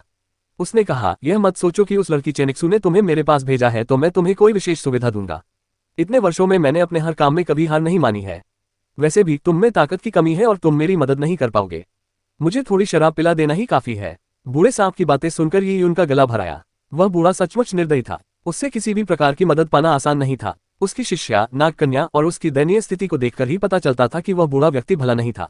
वरिष्ठ, हालांकि मुझमें ताकत की कमी है, लेकिन अगर आप यह नहीं बताते कि मैं क्या करने में असमर्थ हूं, तो आपको कैसे पता चलता है कि मैं वह काम करने में असमर्थ हूं? ओल्ड स्नैक खिलखिलाकर हंसा। तुम तो बड़े अड़े हुए हो, लेकिन एक बात मैं तुम्हें बता सकता हूं। क्या तुमने पहले मुझसे यह नहीं पूछा था कि मैं मायरीड गॉडरिज में क्यों रुका हुआ हूं? ये यून की आंखें चमक उठी। कृपया मुझे समझाए, वरिष्ठ। मायरियड गॉडरिज के एसेंडिंग ड्रैगन कॉलरॉन में ड्रैगन सम्राट की आत्मा का अंश हो भी सकता है और नहीं भी, लेकिन मैं इतना जरूर जानता हूं कि एसेंडिंग ड्रैगन कॉलरॉन के खजानों में ड्रैगन सम्राट तकनीक के कुछ पन्ने जरूर हैं। मुझे नहीं पता कि मायरियड गॉड पेट्रियार्क को यह जानकारी कैसे मिली, लेकिन आपको क्या लगता है कि उस बूढ़े आदमी के पास करने के लिए और कुछ बेहतर क्यों नहीं है? क्या वह हर दूसरे दिन कुछ बेकार लोगों को भर्ती करने के लिए अभियान चलाता है? उनसे एसेंडिंग ड्रैगन कॉलरॉन में अपना खून डलवाता है, यह दावा करते हुए कि वह ज्ञान की जड़ वाले लोगों की तलाश में है। सच तो यह है कि वह सबसे ज्यादा ड्रैगन सम्राट तकनीक चाहता है जो एसेंडिंग ड्रैगन कॉलरॉन के अंदर बंद है। तो यही वजह है। ये यून ने गहरी सांस ली। उसे शक था कि असंख्य देव कुलपति का असली मकसद आरोही ड्रैगन कड़ाही से खजाने हासिल करना था, लेकिन उसने कभी सोचा भी नहीं था कि उन खजानों में से एक ड्रैगन सम्राट तकनीक भी होगी। ये यून को जिज्ञासा थी। अगर असली मकसद एसेंडिंग ड्रैगन कड़ाही में छिपे खजाने हासिल करना था, तो ज्ञान की जड़ वाले लोग आसानी से अपने खजाने त्याग सकते थे, मुआवजा पा सकते थे और उन्हें भेज दिया जा सकता था। अगर मायरीड गॉडरिज बेरहम होने से नहीं हिचकिचाता तो वे उन्हें हमेशा के लिए चुप भी करा सकते थे। तो फिर उन्होंने उन्हें संप्रदाय में भर्ती क्यों किया और उन्हें मुख्य शिष्य बनाकर उनका पालन पोषण क्यों करवाया? इस मामले के पीछे शायद कोई गुप्त उद्देश्य था। वरिष्ठ, मैं जानना चाहता हूं कि कुछ लोग एसेंडिंग ड्रैगन कॉलरॉन को सक्रिय कर पाते हैं जबकि अन्य नहीं। यह एक ऐसा प्रश्न था जिसने ये यून को सबसे अधिक उलझन में डाल दिया था। एसेंडिंग ड्रैगन कॉलरॉन को सक्रिय करने की क्षमता प्रतिभा से बिल्कुल भी संबंधित नहीं लगती थी। ओल्ड स्नैक ने कहा, जो लोग एसेंडिंग ड्रैगन कॉलरॉन को सक्रिय कर सकते हैं वे एक प्राचीन जाति के वंशज हैं, और यह प्राचीन जाति ड्रैगन सम्राट की संतान है। एक समय इसका गौरवशाली इतिहास था, लेकिन अंततः रहस्यमय परिस्थितियों के कारण यह प्राचीन जाति समय की धाराओं में विलीन हो गई। आज भी उनके बारे में जानकारी मिलना मुश्किल है। प्राचीन जाति ने कुछ समानांतर वंश छोड़े हैं और अनगिनत पीढ़ियों के बाद ये वंश बेहद विरल हो चुके हैं, लेकिन फिर भी आरोही ड्रैगन कड़ाही इन वंशों को महसूस कर सकती है और इनके संपर्क में आने पर सक्रिय हो जाती है। तो यही वजह है। ये यून को इस मामले में इतने सारे रहस्यों की उम्मीद नहीं थी। देखने से तो लगता है कि ड्रैगन सम्राट की वंश परंपरा बहुत कमजोर है। साधना के लिहाज से यह उनके लिए ज्यादा उपयोगी नहीं है। कितना अफसोस की बात है। जब बूढ़े सांप ने ये यून की उदास बातें सुनी तो उसने अपना सिर हिलाया। ये पूरी तरह से बेकार नहीं है। हालांकि प्राचीन वंश की विरासत टूट चुकी है। यहाँ तक कि जिनके पास ड्रैगन सम्राट की थोड़ी समृद्ध रक्तरेखा है वे भी औसत दर्जे के ही रह सकते हैं यदि वे अपनी रक्तरेखा को विकसित करने का कोई तरीका नहीं खोज पाते हैं। विशाल देव कुलपति को ये बात पता होनी चाहिए, लेकिन वह बूढ़ा व्यक्ति हार मानने को तैयार नहीं है। वह इन लोगों का पालन पोषण करना चाहता है और उन्हें मजबूत बनाना चाहता है ताकि उनके शरीर में सुप्त रक्तवंश जागृत हो सके। उसे उम्मीद है कि एक बार जागृत होने पर वे आरोही ड्रैगन कड़ाही को सक्रिय कर देंगे और उसे एक सुखद आश्चर्य देंगे। फिर भी ऐसा होने की संभावना बहुत कम है। अध्याय 1256 असंख्य देववृत संप्रदाय के गुरु। अनुवादक सीकेटेलन, संपादक सीकेटेलन। ये यून इस रहस्य से मोहित था कि आखिर उसके लिए एसेंडिंग ड्रैगन कॉलरॉन सक्रिय क्यों हुआ। वह इसे सक्रिय करने में सक्षम क्यों था। वह निश्चित रूप से किसी प्राचीन जाति का वंशज नहीं था। क्या ये बैंगनी क्रिस्टल के कारण हो सकता है? पर्पल क्रिस्टल ओरिजिन लगभग 100 वर्षों से ये यून के हृदय में विद्यमान था। पिछली एक शताब्दी में उसके हृदय की प्रत्येक धड़कन के साथ बैंगनी क्रिस्टल से ऊर्जा का उतार चढ़ाव होता था। अनगिनत धड़कनों के साथ बैंगनी क्रिस्टल से भारी मात्रा में रक्त प्रवाहित हुआ था। इसलिए ये यून के रक्त में निस्संदेह बैंगनी क्रिस्टल की आभा समाहित थी। बैंगनी क्रिस्टल निस्संदेह 12 दाव पूर्वजों में से एक था। जहां तक आरोही ड्रैगन कड़ाही की बात है, वह केवल ड्रैगन सम्राट से संबंधित एक कलाकृति थी। इस दृष्टिकोण से आरोही ड्रैगन कड़ाही स्वाभाविक रूप से बैंगनी क्रिस्टल से निचले स्तर पर थी। बैंगनी क्रिस्टल द्वारा इसका सक्रिय होना स्वाभाविक था। ये विचार ये यून के मन में कौंध गए। अचानक उसने देखा कि बूढ़ा सांप शरारती मुस्कान के साथ उसे देख रहा है। वह एक नेवले जैसा दिखता था। ओह, आप मुझे ऐसे क्यों देख रहे हैं? ये यून ने अपनी ठुड्डी पर हाथ फेरा। वह बूढ़ा आदमी शुरू से ही कंजूस और चालाक था, इसलिए जिस तरह से उसने ये यून को देखा उससे उसे अचानक कुछ एहसास हुआ। कहीं ऐसा तो नहीं कि आप मुझसे ड्रैगन सम्राट तकनीक निकलवाना चाहते हैं? इसमें कोई आश्चर्य की बात नहीं थी कि उस बूढ़े व्यक्ति ने उसे यह जानकारी दी थी। शायद संप्रदाय में प्रवेश करने के क्षण से ही जब उसने एसेंडिंग ड्रैगन कड़ाही को सक्रिय करते हुए देखा था, तब से ही बूढ़े सांप के मन में ऐसा विचार था। उस समय ओल्ड स्नेक ने यीयुन के रक्त और एसेंडिंग ड्रैगन कड़ाही के बीच का संबंध बलपूर्वक तोड़ दिया था, ताकि यीयुन का रक्ताधिक हलचल न मचा सके। अब यद्यपि यीयुन निजी शिष्य बन चुका था, फिर भी उसे मायरीड गॉडरिच से अधिक ध्यान नहीं दिया जाता था। ओल्ड स्नेक ने कहा, मैं निश्चित रूप से आशा करता हूं कि आप एसेंडिंग ड्रैगन कड़ाही से ड्रैगन सम्राट तकनीक प्राप्त कर लेंगे। कड़ाही की ड्रैगन आत्मा को सक्रिय करने से मेरी रुचि बहुत बढ़ गई है। यीयुन इस बात को लेकर दुविधा में था। अगर उसे ड्रैगन सम्राट तकनीक मिल जाती तो यह उसके लिए निश्चित रूप से एक बहुत बड़ा अवसर होता। लेकिन क्या वह सिर्फ बैंगनी क्रिस्टल से ड्रैगन सम्राट तकनीक का इस्तेमाल कर सकता था? यीयुन को इस बात का पूरा यकीन नहीं था। इसके अलावा एसेंडिंग ड्रैगन काल्ड्रॉन अभी भी मायरीड गॉडरिच में ही था। हालांकि ओल्ड स्नेक ने कहा था कि एसेंडिंग ड्रैगन काल्ड्रॉन मायरीड गॉडरिच की निजी संपत्ति नहीं है और उसने अपनी मर्जी से वहां रहने का फैसला किया है, लेकिन मायरीड गॉडरिच की सोच स्पष्ट रूप से अलग थी। अगर वह ड्रैगन सम्राट तकनीक हासिल कर लेता तो मायरीड गॉडरिच उसे निश्चित रूप से छीन लेता। यीयुन न केवल उसे देखने का मौका खो देता, बल्कि अगर वह हमेशा के लिए चुप कराए बिना बच निकलता तो यह उसके लिए बहुत बड़ी बात होती। हितों की लड़ाई में एक जटिल और पेचीदा संघर्ष चल रहा था और यह स्पष्ट था कि यीयुन अकेले इसका सामना नहीं कर सकता था। उसे बूढ़े सांप के समर्थन की आवश्यकता थी। यीयुन अभी भी ओल्ड स्नेक के साथ कुछ शर्तों पर बातचीत कर सकती थी। हालांकि बूढ़ा सांप उससे कहीं अधिक शक्तिशाली था, फिर भी यीयुन को हुआन चेनिक्सू पर भरोसा था। चूंकि हुआन चेनिक्सू ने ही बूढ़े सांप की सिफारिश की थी, इसलिए उसके चरित्र पर कोई संदेह नहीं था। यही वह आधार था जिसके कारण यीयुन उससे बातचीत करने में सक्षम था। यीयुन ने कहा, असेंडिंग ड्रैगन काल्ड्रॉन को मायरीड गॉडरिच में रखा गया है और निश्चित रूप से इसकी कड़ी सुरक्षा की जाएगी। अगर मैं इसके पास जाकर इसे सक्रिय कर दूं तो मायरीड गॉडरिच के पेट्रियार्क को इसका पता चल जाएगा, है ना? बूढ़े सांप ने हंसते हुए कहा, पकड़े जाना तो तय है, लेकिन असली सवाल यह है कि क्या वह समय रहते प्रतिक्रिया दे पाएगा। जब वह समय आएगा मैं सब कुछ व्यवस्थित कर दूंगा। ज्यादा से ज्यादा 5 दिन लगेंगे, जिसके बाद मैं तुम्हें कोशिश करने की इजाजत दे दूंगा। जब समय आएगा तो तुम्हें बस अपना थोड़ा सा खून देना होगा। इतनी जल्दी? यीयुन अचंभित रह गया। उसने पहले सोचा था कि इस योजना को अंजाम देने के लिए काफी योजना बनानी पड़ेगी, जिससे ये धीरे धीरे आगे बढ़ेगी। उसने कभी कल्पना भी नहीं की थी कि बूढ़ा सांप 5 दिन का सुझाव देगा। उसने सिर हिलाकर सहमति दे दी। स्वाभाविक रूप से वह ऐसे अवसर के लिए प्रतिस्पर्धा करना चाहता था। चलो पीना जारी रखें। अपना काम खत्म करके बूढ़े सांप ने शराब का एक और घड़ा उठाया। वाह बच्चे, तुम मेरे शिष्य क्यों नहीं बन जाते? बूढ़े सांप ने होंठ चाटते हुए कहा। यीयुन ने बूढ़े सांप की ओर आंखें घुमाई। आप जैसे गुरु के साथ मुझे लगता है कि मैं ये पद छोड़ दूंगा। मुझे नहीं लगता कि मैं इसके लायक हूँ। नागकन्या की दयनीय हालत देखकर कोई भी समझ सकता था कि उस बूढ़े व्यक्ति का शिष्य होना फायदेमंद नहीं था। अपनी जरूरत की हर चीज खरीदें। एली एक्सप्रेस ऐप खोलें। अपनी जरूरत की हर चीज खरीदें और देखें। अपनी जरूरत की हर चीज खरीदें। एली एक्सप्रेस ऐप खोलें। अपनी जरूरत की हर चीज खरीदें और देखें। हर किसी की अपनी जीवन शैली होती है। यीयुन ने अनुमान लगाया कि बूढ़ा व्यक्ति बहुत लंबा जी चुका था और आलीशान जीवन शैली से उब चुका था, इसीलिए वह जीवन को एक खेल की तरह लेता था। हालांकि ओल्ड स्नेक दिखने में स्वच्छंद लगता था, फिर भी एक बात पर वह अडिग था। वह अभी युद्धकला के मार्ग पर चल रहा था, इसीलिए ओल्ड स्नेक ने ड्रैगन सम्राट तकनीक की खोज की। दोपहर से शाम तक भोजन चलता रहा। उन्होंने अमरता का नशा करने वाले 2 घड़े पिए और 30 से अधिक खास व्यंजन खाए। 20% छूट के बाद भी यीयुन को 4 मिलियन स्पिरिट ज़ेड का खर्चा उठाना पड़ा।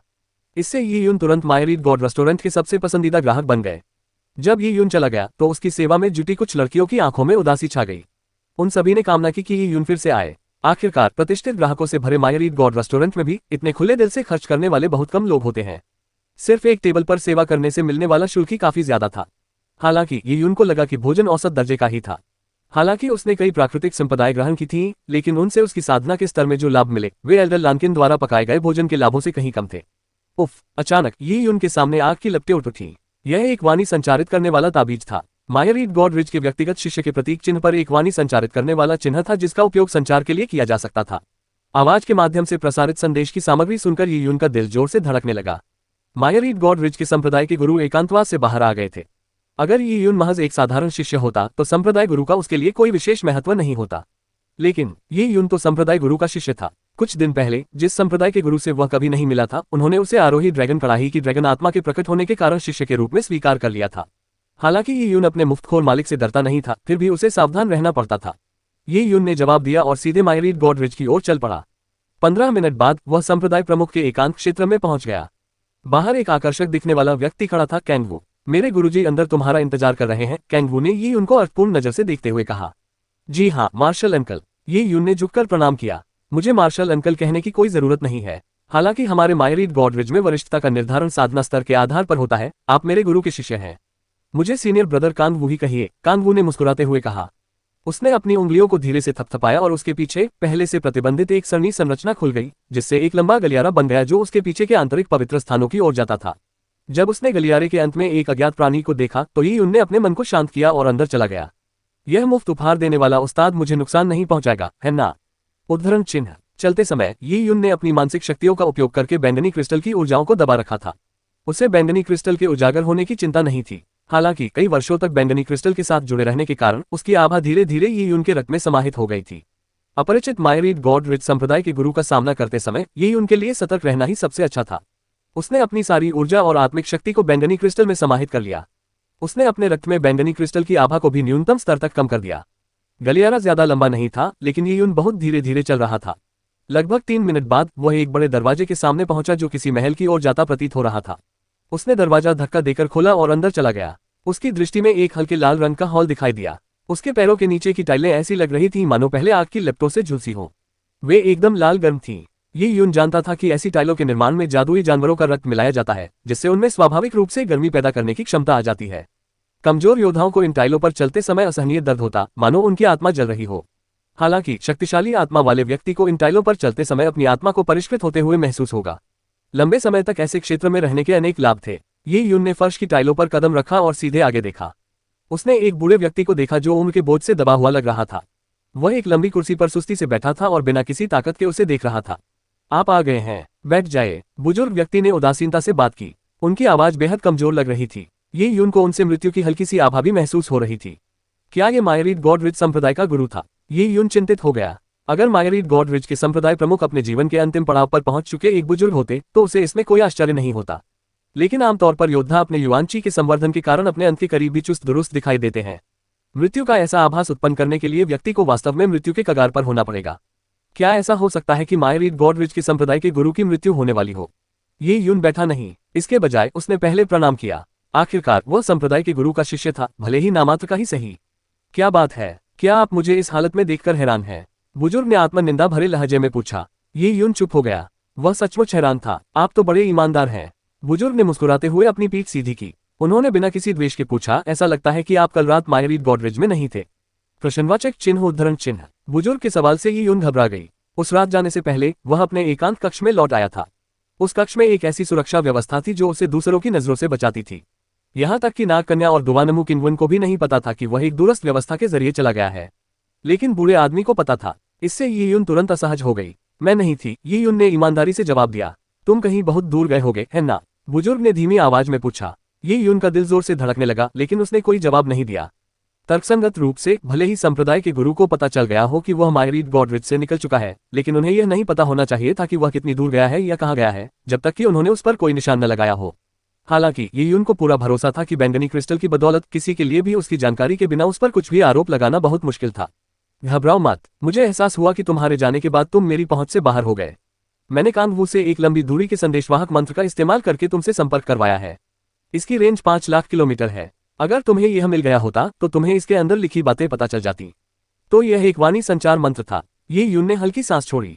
उसने कभी सोचा भी नहीं था कि एक साधारण वाणी संचार मंत्र से उस बुजुर्ग को यह पता चल जाएगा कि वह असंख्य देव पर्वतमाला से कितनी दूर है।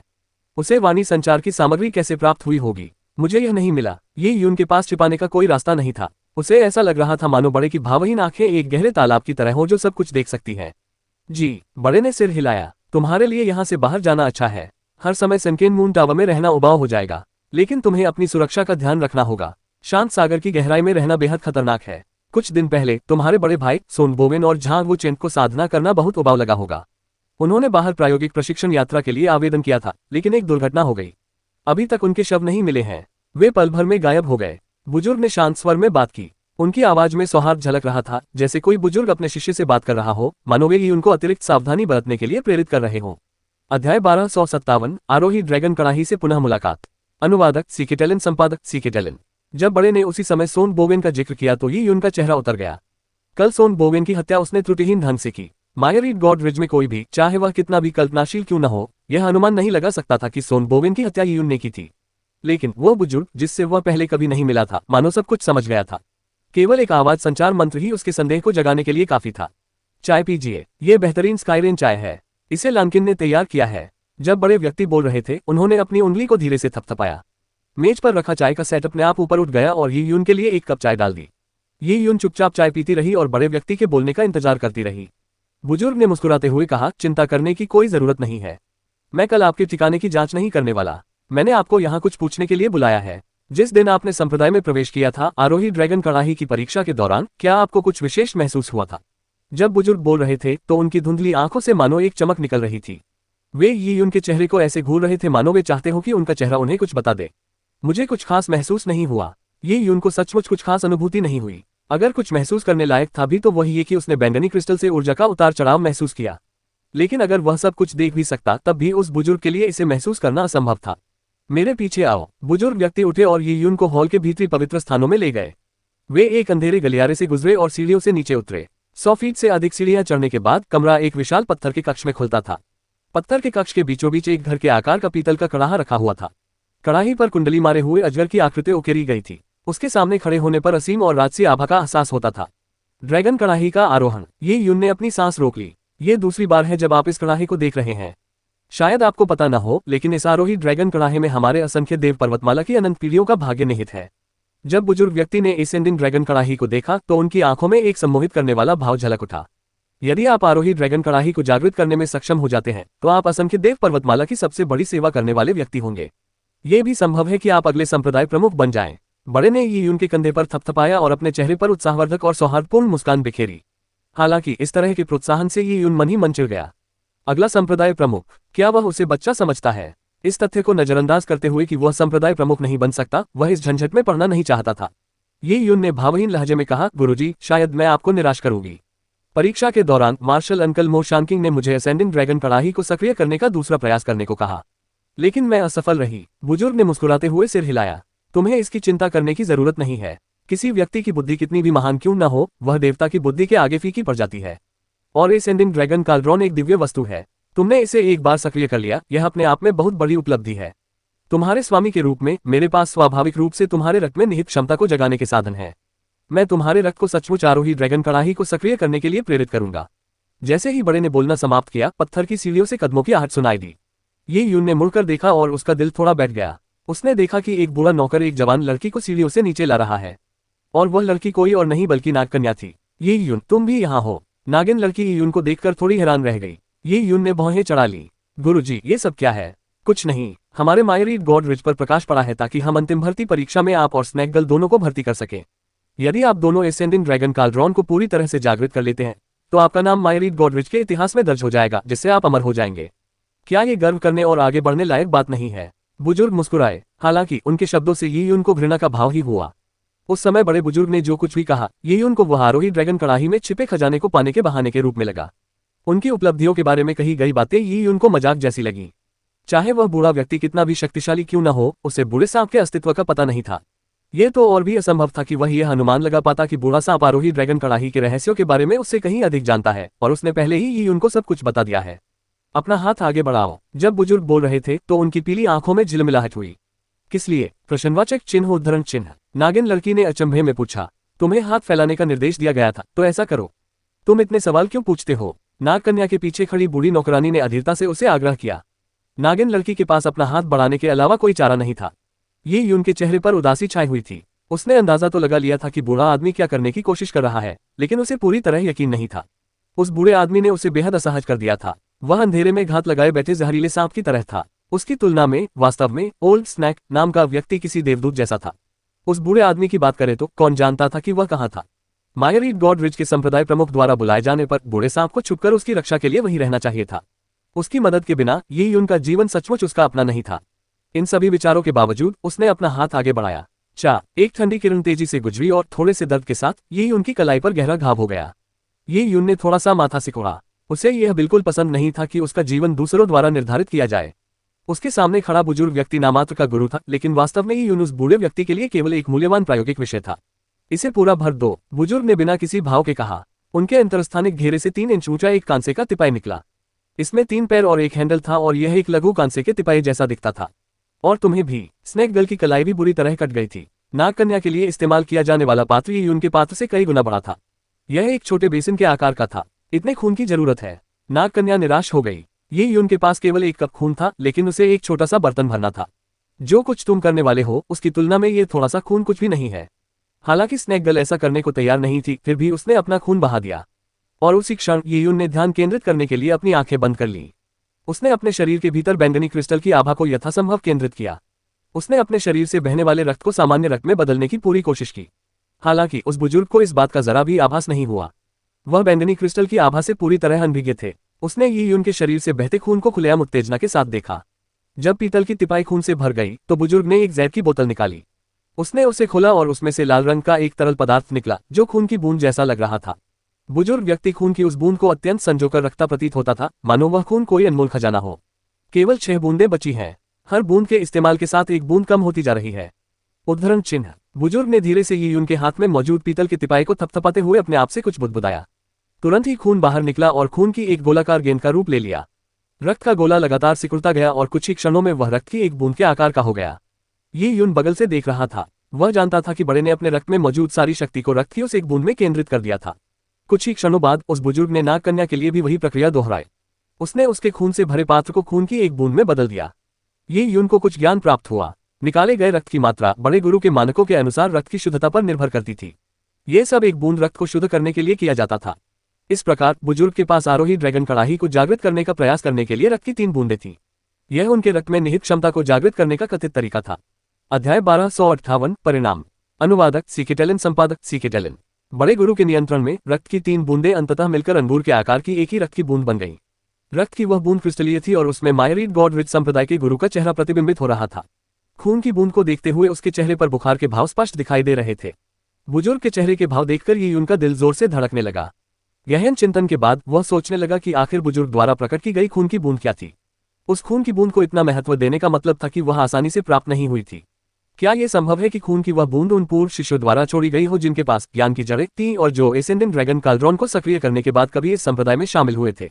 लेकिन वे शिष्य अब कहाँ थे? कई वर्षों से मायरीड गॉडरिच ने बड़े उत्साह से शिष्यों की भर्ती की थी, इसलिए वहां ज्ञान की जड़ों वाले शिष्यों की अच्छी खासी संख्या होनी चाहिए थी। लेकिन ये उनने संप्रदाय में ज्ञान की जड़ों वाले शिष्यों के बारे में ज्यादा नहीं सुना था। नागकन्या और खुद उसके अलावा वहां और कोई नहीं था। ये जानकर ये उनको एक अशुभ आभास हुआ। चलो शुरू करें। उद्धरण चिन्ह। बुजुर्ग ने खून की बूंद को नियंत्रित करने पर ध्यान केंद्रित किया और उसे ड्रैगन के कड़ाहे की ओर उड़ा दिया। बुजुर्ग विस्मय भरी निगाहों से देख रहे थे, मानो वे एक नई दुनिया के जन्म के साक्षी हों। अंततः रक्त की एक बूंद एसेंडिंग ड्रैगन कड़ाही में प्रवेश कर गई और सीधे काले ड्रैगन की मूर्ति की आंखों पर जा गिरी। जैसे जैसे काले ड्रैगन की आंखें और अधिक चमकदार होती गईं, खून की बूंद धीरे धीरे मूर्ति में समाहित होती गई। मानो शांत खड़ा ड्रैगन का कड़ाहा क्षण भर के लिए जीवंत हो उठा। बूम! एसेंडिंग ड्रैगन काल्ड्रॉन से अपार ऊर्जा निकली और चारों दिशाओं में एक भयानक आभा की लहर फैल गई। अपेक्षाकृत कम साधना स्तर वाली नागकन्या इस विस्फोट को सहन नहीं कर सकी और उसके मुंह से खून निकल आया, जिससे वह पीछे की ओर उड़ गई। ये यून की शक्ति स्नैक गर्ल से कहीं अधिक थी, इसलिए वह उस आभा को सहन करने में सक्षम था। हालांकि ध्यान आकर्षित न करने के लिए उसने ऐसा दिखावा किया जैसे वह भी उसे सहन नहीं कर पा रहा हो। और उसी क्षण आंधी के बीच मायरीड गॉडरिच के संप्रदाय प्रमुख के बाल बिखरे हुए थे और उनकी आंखों में एक उन्मादी चमक थी। खोलो, खोलो! जैसे ही अजगर जोर से कांपा, बड़े ने पूरे दिल से पागलों की तरह चीख मारी। कड़ाही के मुंह से एक टिमटिमाती हुई काली अजगर की आत्मा झांक रही थी, मानो वह बाहर निकलने ही वाली हो। ड्रैगन सम्राट की आत्मा बाहर आ गई है। बुजुर्ग की आंखें उत्साह से भरी थीं, लेकिन उन्हें आश्चर्य नहीं हुआ। उन्होंने अतीत में कई बार ऐसा दृश्य देखा था। ड्रैगन सम्राट के रक्त से आरोही ड्रैगन कड़ाही को जागृत करने के कई प्रयास किए गए थे और कई बार वे ड्रैगन आत्मा को सक्रिय करने में सफल भी हुए थे, लेकिन अंततः ये प्रयास विफल रहा। बुजुर्ग व्यक्ति को इस प्रयास से सबसे अधिक उम्मीद थी और यह अब तक की सबसे मजबूत प्रतिक्रिया भी थी। तथापि काले ड्रैगन का प्रेत 1 मिनट से भी कम समय के लिए प्रकट हुआ और उसकी शक्ति में कोई वृद्धि नहीं हुई। उसके बाद एसेंडिंग ड्रैगन कड़ाही द्वारा उत्पन्न ऊर्जा में वृद्धि रुक गई और धीरे धीरे घटने लगी। काला ड्रैगन का प्रेत भी धुंधला होता चला गया और धीरे धीरे गायब होने लगा।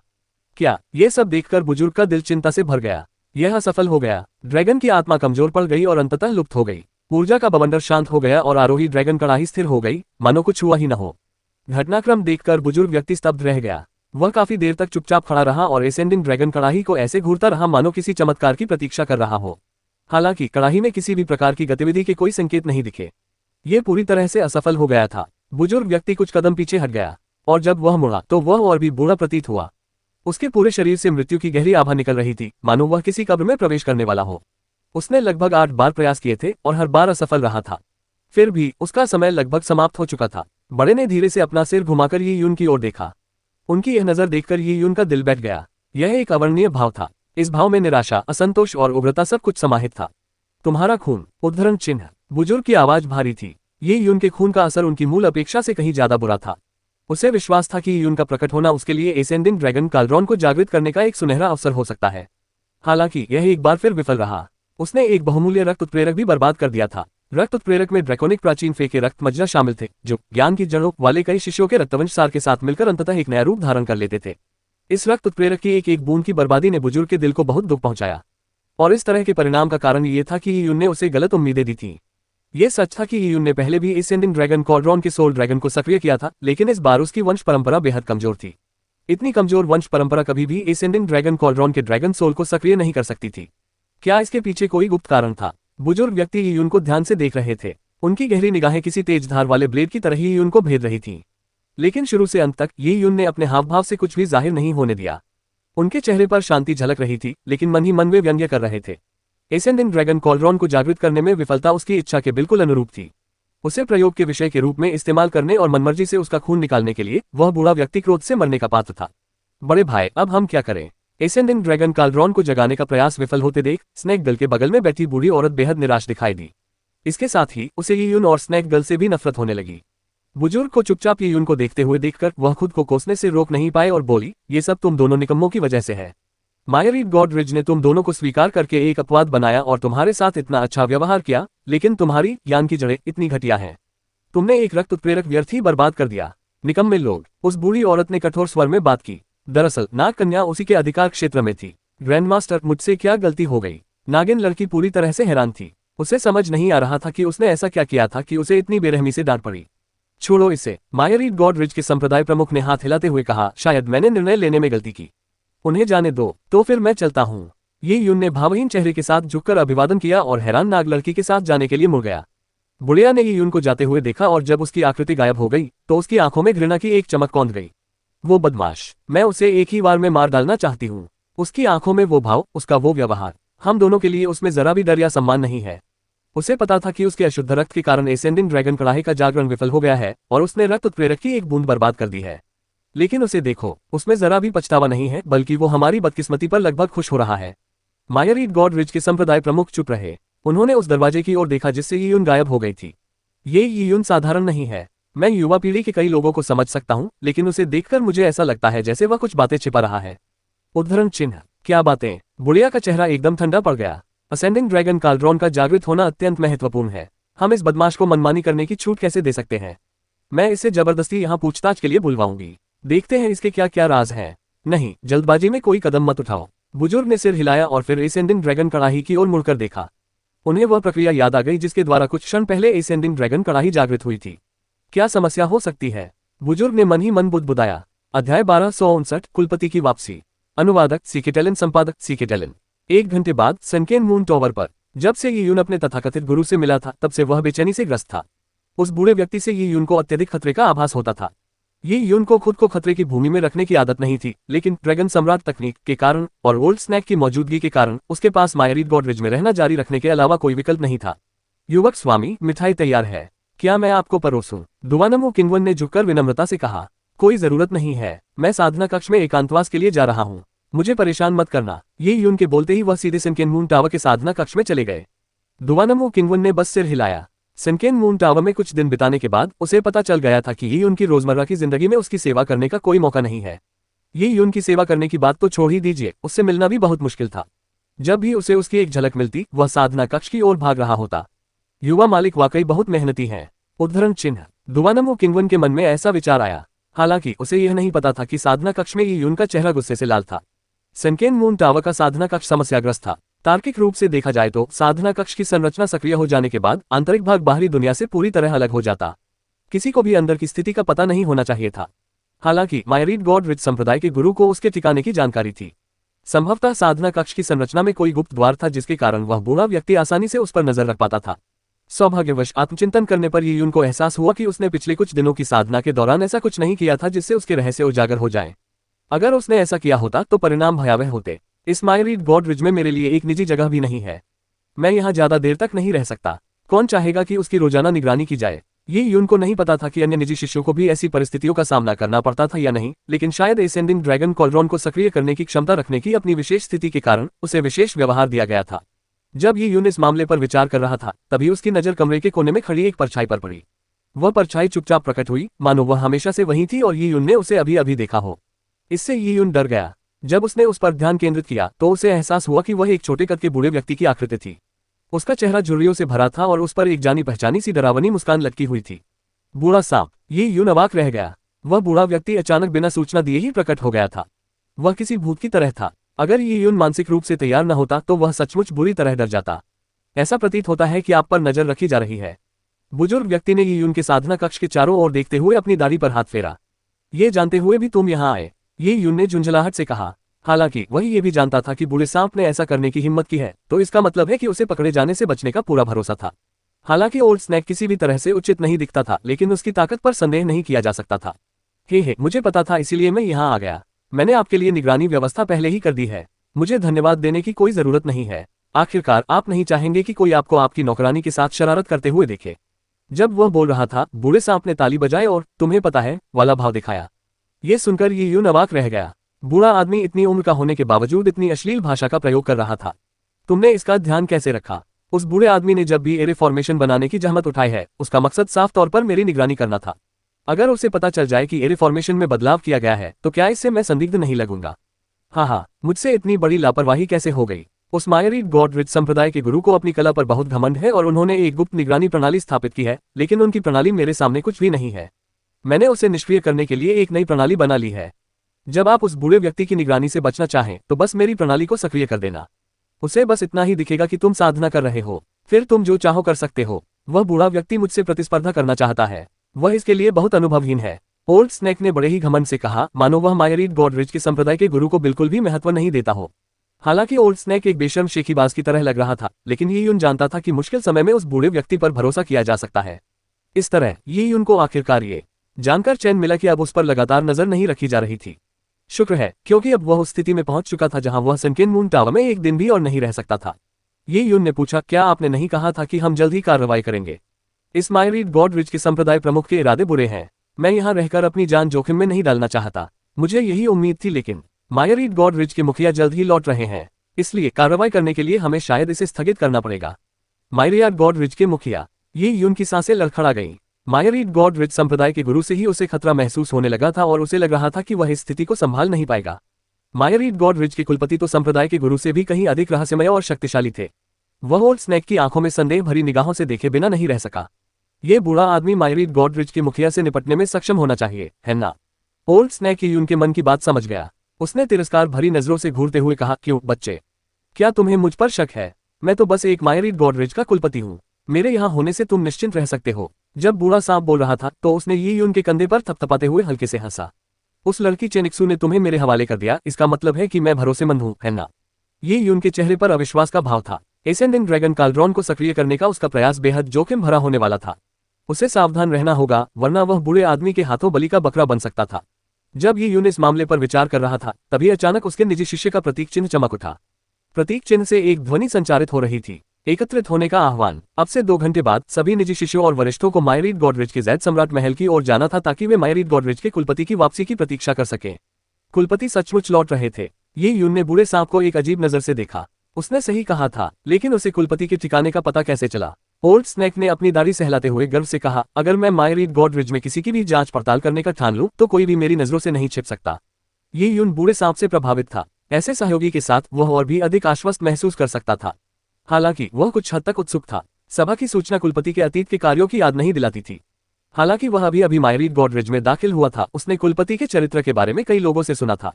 कुलपति एक अत्यंत रहस्यमय व्यक्ति थे जिनके ठिकाने अक्सर अज्ञात रहते थे। कई वरिष्ठों और निजी शिष्यों ने तो कुलपति को पहले कभी देखा भी नहीं था। वास्तव में न केवल वे उनसे कभी मिले नहीं थे, बल्कि उनके बारे में उन्हें बहुत कम जानकारी थी। मायरीड गॉडरिच में संप्रदाय का गुरु पहले से ही एक उच्च कोटि का व्यक्ति था, जबकि कुलपति एक किंवदंती के समान था। लेकिन आज असंख्य ईश्वर कुलपति लौट रहे थे। वे अपने सभी निजी शिष्यों और वरिष्ठों को अपने स्वागत के लिए बुला रहे थे। ये बात अपने आप में असामान्य थी। क्या उनके द्वारा इन सभी को बुलाने का कोई कारण था? दरअसल जब भी यून इस मुद्दे पर विचार कर रहे थे तो उनके कई अन्य निजी शिष्य और वरिष्ठ भी इस खबर से इसी तरह हैरान थे। बेशक उनमें से अधिकांश सुखद रूप से आश्चर्यचकित हुए। मायरीड गॉड पैट्रियार्क मायरीड गॉडरिच में एक ईश्वरीय सत्ता थे। उनसे मिलने का अवसर मिलना वाकई एक सुनहरा मौका था। अगर वे मायरीड गॉड पैट्रियार्क की थोड़ी सी भी कृपा प्राप्त कर लेते तो उनकी तरक्की बहुत तेजी से होती और उन्हें अनगिनत और अवसर मिल जाते। इससे कई लोग असंख्य ईश्वर कुलपति की वापसी की बेसब्री से प्रतीक्षा करने लगे। अध्याय 1260 विश्वासघात। अनुवादक सीकेटेलिन, संपादक सीकेटेलिन। संपूर्ण मायरीड गॉडरिज में कुछ दर्जन व्यक्तिगत शिष्य थे, लेकिन एल्डर्स की संख्या व्यक्तिगत शिष्यों की संख्या से कहीं अधिक थी। मायरीड गॉडरिज में कोई भी व्यक्ति जिसकी साधना का स्तर सर्वोच्चता के मध्य स्तर तक पहुंच जाता था, वह बाह्य संप्रदाय का एल्डर बन सकता था। लगभग सभी निजी शिष्यों में उस साधना स्तर को प्राप्त करने की क्षमता थी, इसलिए प्रतिष्ठा के मामले में निजी शिष्य बाह्य संप्रदाय के एल्डरों के समकक्ष थे। हालांकि वे मुख्य एल्डरों से बहुत ही निम्न स्तर के थे। सभा की सूचना के कारण मायरीड गॉडरिज के कई प्रमुख सदस्य एक के बाद एक जैद सम्राट महल में पहुंचे थे और कुलपति के आगमन की प्रतीक्षा कर रहे थे। देखते ही देखते विशाल हॉल सैकड़ों लोगों से भर गया। ये यून भी स्वाभाविक रूप से भीड़ में शामिल थी। जैद सम्राट महल में पहुंचते ही उसे आभास हुआ कि कोई उसे देख रहा है। उसने ऊपर देखा तो एक अधेड़ उम्र का पीला चेहरा लिए हुए व्यक्ति उसकी ओर आता हुआ दिखाई दिया। उस अधेड़ उम्र के व्यक्ति का साधना स्तर संभवतः सर्वोच्चता के मध्य से अंतिम चरण में था। ये यून को देखने का उसका तरीका उसकी रक्त पिपासा को मुश्किल से ही छिपा पा रहा था। क्या तुम ये यून हो? अधेड़ उम्र के व्यक्ति ने ठंडे स्वर में पूछा। ये यून ने थोड़ा सा माथा सिकोड़ा। वह इस व्यक्ति को नहीं जानता था। वह मैं हूँ। बहुत बढ़िया, मुझे आपसे पूछने दीजिए, आप पिछले 2 दिनों में कहाँ गए थे? अधेड़ उम्र का व्यक्ति उससे पूछताछ कर रहा था। इस तरह के प्रश्नवाचक लहजे ने ये यून को बेहद असहज कर दिया। तुम कौन हो? मैं सोंग झाचेन हूँ। उस आदमी की आवाज में एक दृढ़ स्वर था। ये यून की भौहें तन गईं। उस उपनाम के साथ वह निस्संदेह सोंग परिवार से ही था। तो आप एल्डर सोंग हैं। आपसे मिलकर खुशी हुई। ये यून ने विनम्रता से अपनी मुट्ठियां भींच ली। सोंग परिवार के बारे में उसकी राय बिल्कुल भी अच्छी नहीं थी। एल्डर सोंग, लगता है आप मेरे गुरु नहीं हैं, इसलिए मुझे नहीं लगता कि मुझे आपको अपने ठिकाने के बारे में बताने की जरूरत है ना? हे, अधेड़ उम्र के व्यक्ति ने 2 बार भयावह ठहाका लगाया। ये सच है कि मैं तुम्हारा गुरु नहीं हूँ। अगर तुम मुझे यह नहीं बताते कि तुम कहाँ थे तो कोई बात नहीं, मैं तुम्हारे लिए बता देता हूँ। कल तुम मायरीड गॉडरिज से निकलकर लाखों मील दूर चले गए, फिर 1 दिन के भीतर ही लौट आए। उसी समय मेरा बेटा जो लाखों मील दूर प्रायोगिक प्रशिक्षण के लिए गया था, उसकी हत्या कर दी गई। तुमने न केवल मेरे बेटे को मारा बल्कि झांग वुचेन को भी मार डाला। अधेड़ उम्र के व्यक्ति की आवाज स्पष्ट और बुलंद थी। देखते ही देखते वहां मौजूद कई लोगों ने उसे सुना और प्रतिक्रिया दी। क्या ये यून ने सोन बोवेन और झांग वुचेन को मार डाला? लोग स्तब्ध रह गए। उन्हें पहले से पता था कि सोन बोवेन और झांग वुचेन प्रायोगिक प्रशिक्षण के दौरान मारे गए थे, लेकिन उन्हें यह नहीं पता था कि इसका संबंध ये यून से था। अगर यह बात सचमुच सच थी तो ये यून ने वाकई बहुत दुस्साहस किया था। मायरीड गॉडरिज में संप्रदाय के निजी शिष्य की हत्या करना एक गंभीर अपराध था। ये यून ने सोंग झानचेन को देखते हुए अपनी आंखें सिकोड़ लीं। अभी 2 घंटे पहले ही उसे पता चला था कि मायरीड गॉडरिज संप्रदाय के गुरु ने अनुमान लगाया था कि सोन बोवेन और झांग वुचेन की हत्या के लिए वही जिम्मेदार था। हालांकि संप्रदाय के गुरु के लिए सोन परिवार मायरीड गॉडरिज में मौजूद कई पारिवारिक कुलों में से एक था। संप्रदाय के गुरु के पद के अनुरूप सोन परिवार को इस मामले की जानकारी देना उनके लिए उचित नहीं था, इसलिए उन्हें यह उम्मीद नहीं थी कि सोन परिवार को इसकी जानकारी लगभग तुरंत ही मिल जाएगी। क्या ये कांगवू था? ये यून को संप्रदाय प्रमुख की ओर से संदेश पहुंचाने वाले उस आकर्षक व्यक्ति की याद आई। उसके जाने के बाद संप्रदाय प्रमुख ने कांगवू के माध्यम से उससे संपर्क करने की कोशिश की थी। दूसरे शब्दों में, कांगवू को भी पता था कि वह पिछले 2 दिनों से दूर यात्रा पर है। अगर कांगवू के सोन परिवार के साथ अच्छे संबंध थे तो बहुत संभावना थी कि वह सोन परिवार को सूचित कर देता। ये सोचते ही ये यून ने हॉल पर नजर दौड़ाई। तुरंत ही उसने देखा कि सफेद वस्त्र पहने, स्त्री के समान सुंदर दिखने वाला एक व्यक्ति एक खंभे के पास खड़ा था। वह नीले वस्त्र पहने एक महिला से सहजता से बातचीत कर रहा था। सोंग झानचेन द्वारा ये यून से की जा रही पूछताछ पर वह मानो बेखबर। हाँ, ये यून की ओर से आ रही निगाहों को भी उसने अनदेखा कर दिया। नीले वस्त्र पहने उस महिला से वो लगातार बातें करता रहा। उसके हर शब्द और हर हरकत में शालीनता और विनम्रता झलक रही थी, मानो वो अपनी विनम्रता और सौम्यता का प्रदर्शन कर रहा हो। कांगवू। ये यून ने गहरी सांस ली। अगर कांगवू ने सचमुच सोन परिवार को सूचित किया था तो यह मामला संप्रदाय के गुरु को अवश्य ही पता होगा। हालांकि कांगवू ने इस पर कोई ध्यान नहीं दिया। इसका मतलब यह था कि संप्रदाय के गुरु ने उसके जैसे तथाकथित शिष्य के लिए सारी चिंता खो दी थी। दूसरे शब्दों में कहें तो एसेंडिंग ड्रैगन कॉलरॉन को जागृत करने में अपनी विफलता के कारण वह संभवतः संप्रदाय के गुरु के लिए किसी काम का नहीं था। इसीलिए कांगवू को सोन परिवार को यह खबर देने में इतना भरोसा था। संप्रदाय के गुरु को कोई फर्क नहीं पड़ेगा और वह सोन परिवार पर एहसान कर रहा होगा। ऐसी स्थिति में वह उन्हें क्यों न बताए। ये यून, तुमने सोन बोवेन और झांग वुचेन 2 निजी शिष्यों की हत्या कर दी। संप्रदाय के नियमों के अनुसार तुम्हारी साधना शक्ति नष्ट कर दी जाएगी। तुम्हें आजीवन कारावास की सजा दी जाएगी। सोंग झानचेन की आवाज में हत्या का भाव स्पष्ट था। सोन बोवेन की मौत ने उसे अंदर तक झकझोर दिया था। अब आखिरकार हत्यारा मिल गया था। हालांकि सोंग झानचेन अब भी इस बात को लेकर असमंजस में था कि ये यून ने ग्रेट ट्रेवर्सल स्पिरिट शिप में घुसपैठ करने के लिए कौन सा तरीका अपनाया था। उसकी साधना शक्ति को पनगु बनाकर उसे आजीवन कारावास की सजा दे। ये यून ने व्यंग्य करते हुए कहा, यह सच है कि मैं पिछले 2 दिनों से संप्रदाय में नहीं था, लेकिन उससे पहले मैं लगातार एकांतवास में था। तो फिर मुझे कैसे पता चला कि सोन बोवेन और झांग वुचेन कहाँ गए? तुम बार बार कह रहे हो कि मैंने उन दोनों को मार डाला, लेकिन सबूत कहाँ है? क्या आपको सबूत चाहिए तो अपनी अंतरस्थानिक अंगूठी मुझे सौंप दीजिए। मुझे इसे सबके सामने तलाशने दीजिए और मैं आपको वो सबूत ढूंढ कर दूंगा जो आप चाहते हैं। सोंग झानचेन के बोलते ही उसकी निगाहें यी यून पर टिक गईं। ऐसा लग रहा था मानो वह किसी भी क्षण उससे अंगूठी छीन लेगा। मेरी अंतरस्थानिक अंगूठी की खोज करो। यी यून की निगाहें ठंडी पड़ गईं। योद्धाओं के लिए उनकी अंतरस्थानिक अंगूठियों से भी ज्यादा महत्वपूर्ण उनका जीवन होता था। आमतौर पर योद्धाओं की सारी संपत्ति उनके साथ ही रहती थी। जब तक वे मारे न जाएं, किसी को भी उनकी अंतरस्थानिक अंगीठी में झांकने की अनुमति नहीं होती थी। इसमें योद्धाओं के कई रहस्य समाये होते थे। हालांकि यी यून ग्रेट ट्रेवर्सल स्पिरिट शिप को गॉड एडवेंट टॉवर में छिपा सकता था, लेकिन उसके लिए दूसरों को यह दिखाना बिल्कुल असंभव था कि उसकी अंतरस्थानिक अंगूठी में क्या है। एल्डर सोंग, अगर आप मुझ पर हमला करना चाहते हैं तो सीधे सीधे कह दीजिए। मेरे अंतरस्थानिक वलय की खोज जैसी विनती करने की क्या जरूरत है? तुम पर हमला करूं? सोंग झानचेन ठहाका लगाते हुए बोला। क्या तुम्हें लगता है कि तुम्हारे जैसे कनिष्ठ शिष्य पर हमला करना मेरे लिए उचित होगा? यी यून, यह मत सोचो कि तुम संप्रदाय गुरु के शिष्य हो, इसलिए मैं तुम्हें कुछ नहीं करूंगा। संप्रदाय के नियमों का उल्लंघन करने पर तुम बच नहीं पाओगे। सोंग झानचेन ने ठंडे लहजे में धमकी दी, और उसी क्षण सोंग झानचेन के पीछे कुछ लोग प्रकट हुए। भाई झानचेन, क्या आपको यकीन है कि इस बदमाश ने मेरे पोते की हत्या की है? एक महिला बोली। वह झांग परिवार से थी और सोंग परिवार की तरह ही झांग वुचेन झांग परिवार की युवा पीढ़ी में सबसे उत्कृष्ट व्यक्ति थे। सोंग और झांग परिवार कई वर्षों से मायरीड गॉडरिज के महत्वपूर्ण सदस्य रहे थे। उनके परिवार में 6 वरिष्ठ सदस्य थे जो यदि एकजुट हो जाते तो एक ऐसी शक्तिशाली शक्ति बन जाते जो यी उनको आसानी से नष्ट कर सकती थी। यदि यी यून संप्रदाय के गुरु का शिष्य न होता तो बहुत संभव था कि ये लोग पहले ही हमला कर चुके होते। देखते ही देखते हॉल का माहौल टकराव के लिए पूरी तरह से तैयार हो गया। कई लोग इस हलचल को देखकर आनंदित हो रहे थे। अब तक यी यून को बहुत विशेष सुविधाएं मिली हुई थी, इसलिए कई लोग उसका बुरा चाहते थे। यदि निजी शिष्यों की हत्या का आरोप सिद्ध हो जाता तो संप्रदाय का गुरु भी उसकी रक्षा नहीं कर पाता। हालात लगातार तनावपूर्ण होते गए। यी यून के सामने खड़े सोंग और झांग परिवार के सदस्यों की संख्या बढ़ती गई, लेकिन उस समय पूरे हॉल में एक ठंडी सी अनुभूति छाई हुई थी। उस आभा को देखकर ऐसा लगा मानो वो पाताल लोक की गहरी खाई से निकली हो। इसने लोगों को एक साथ कपकपी और एक अथाह अनुभूति दी। यी यून का दिल जोर से धड़कने लगा। ऐसा भयानक आवाज, क्या यह वही असंख्य देव कुलपति का आगमन हो सकता है?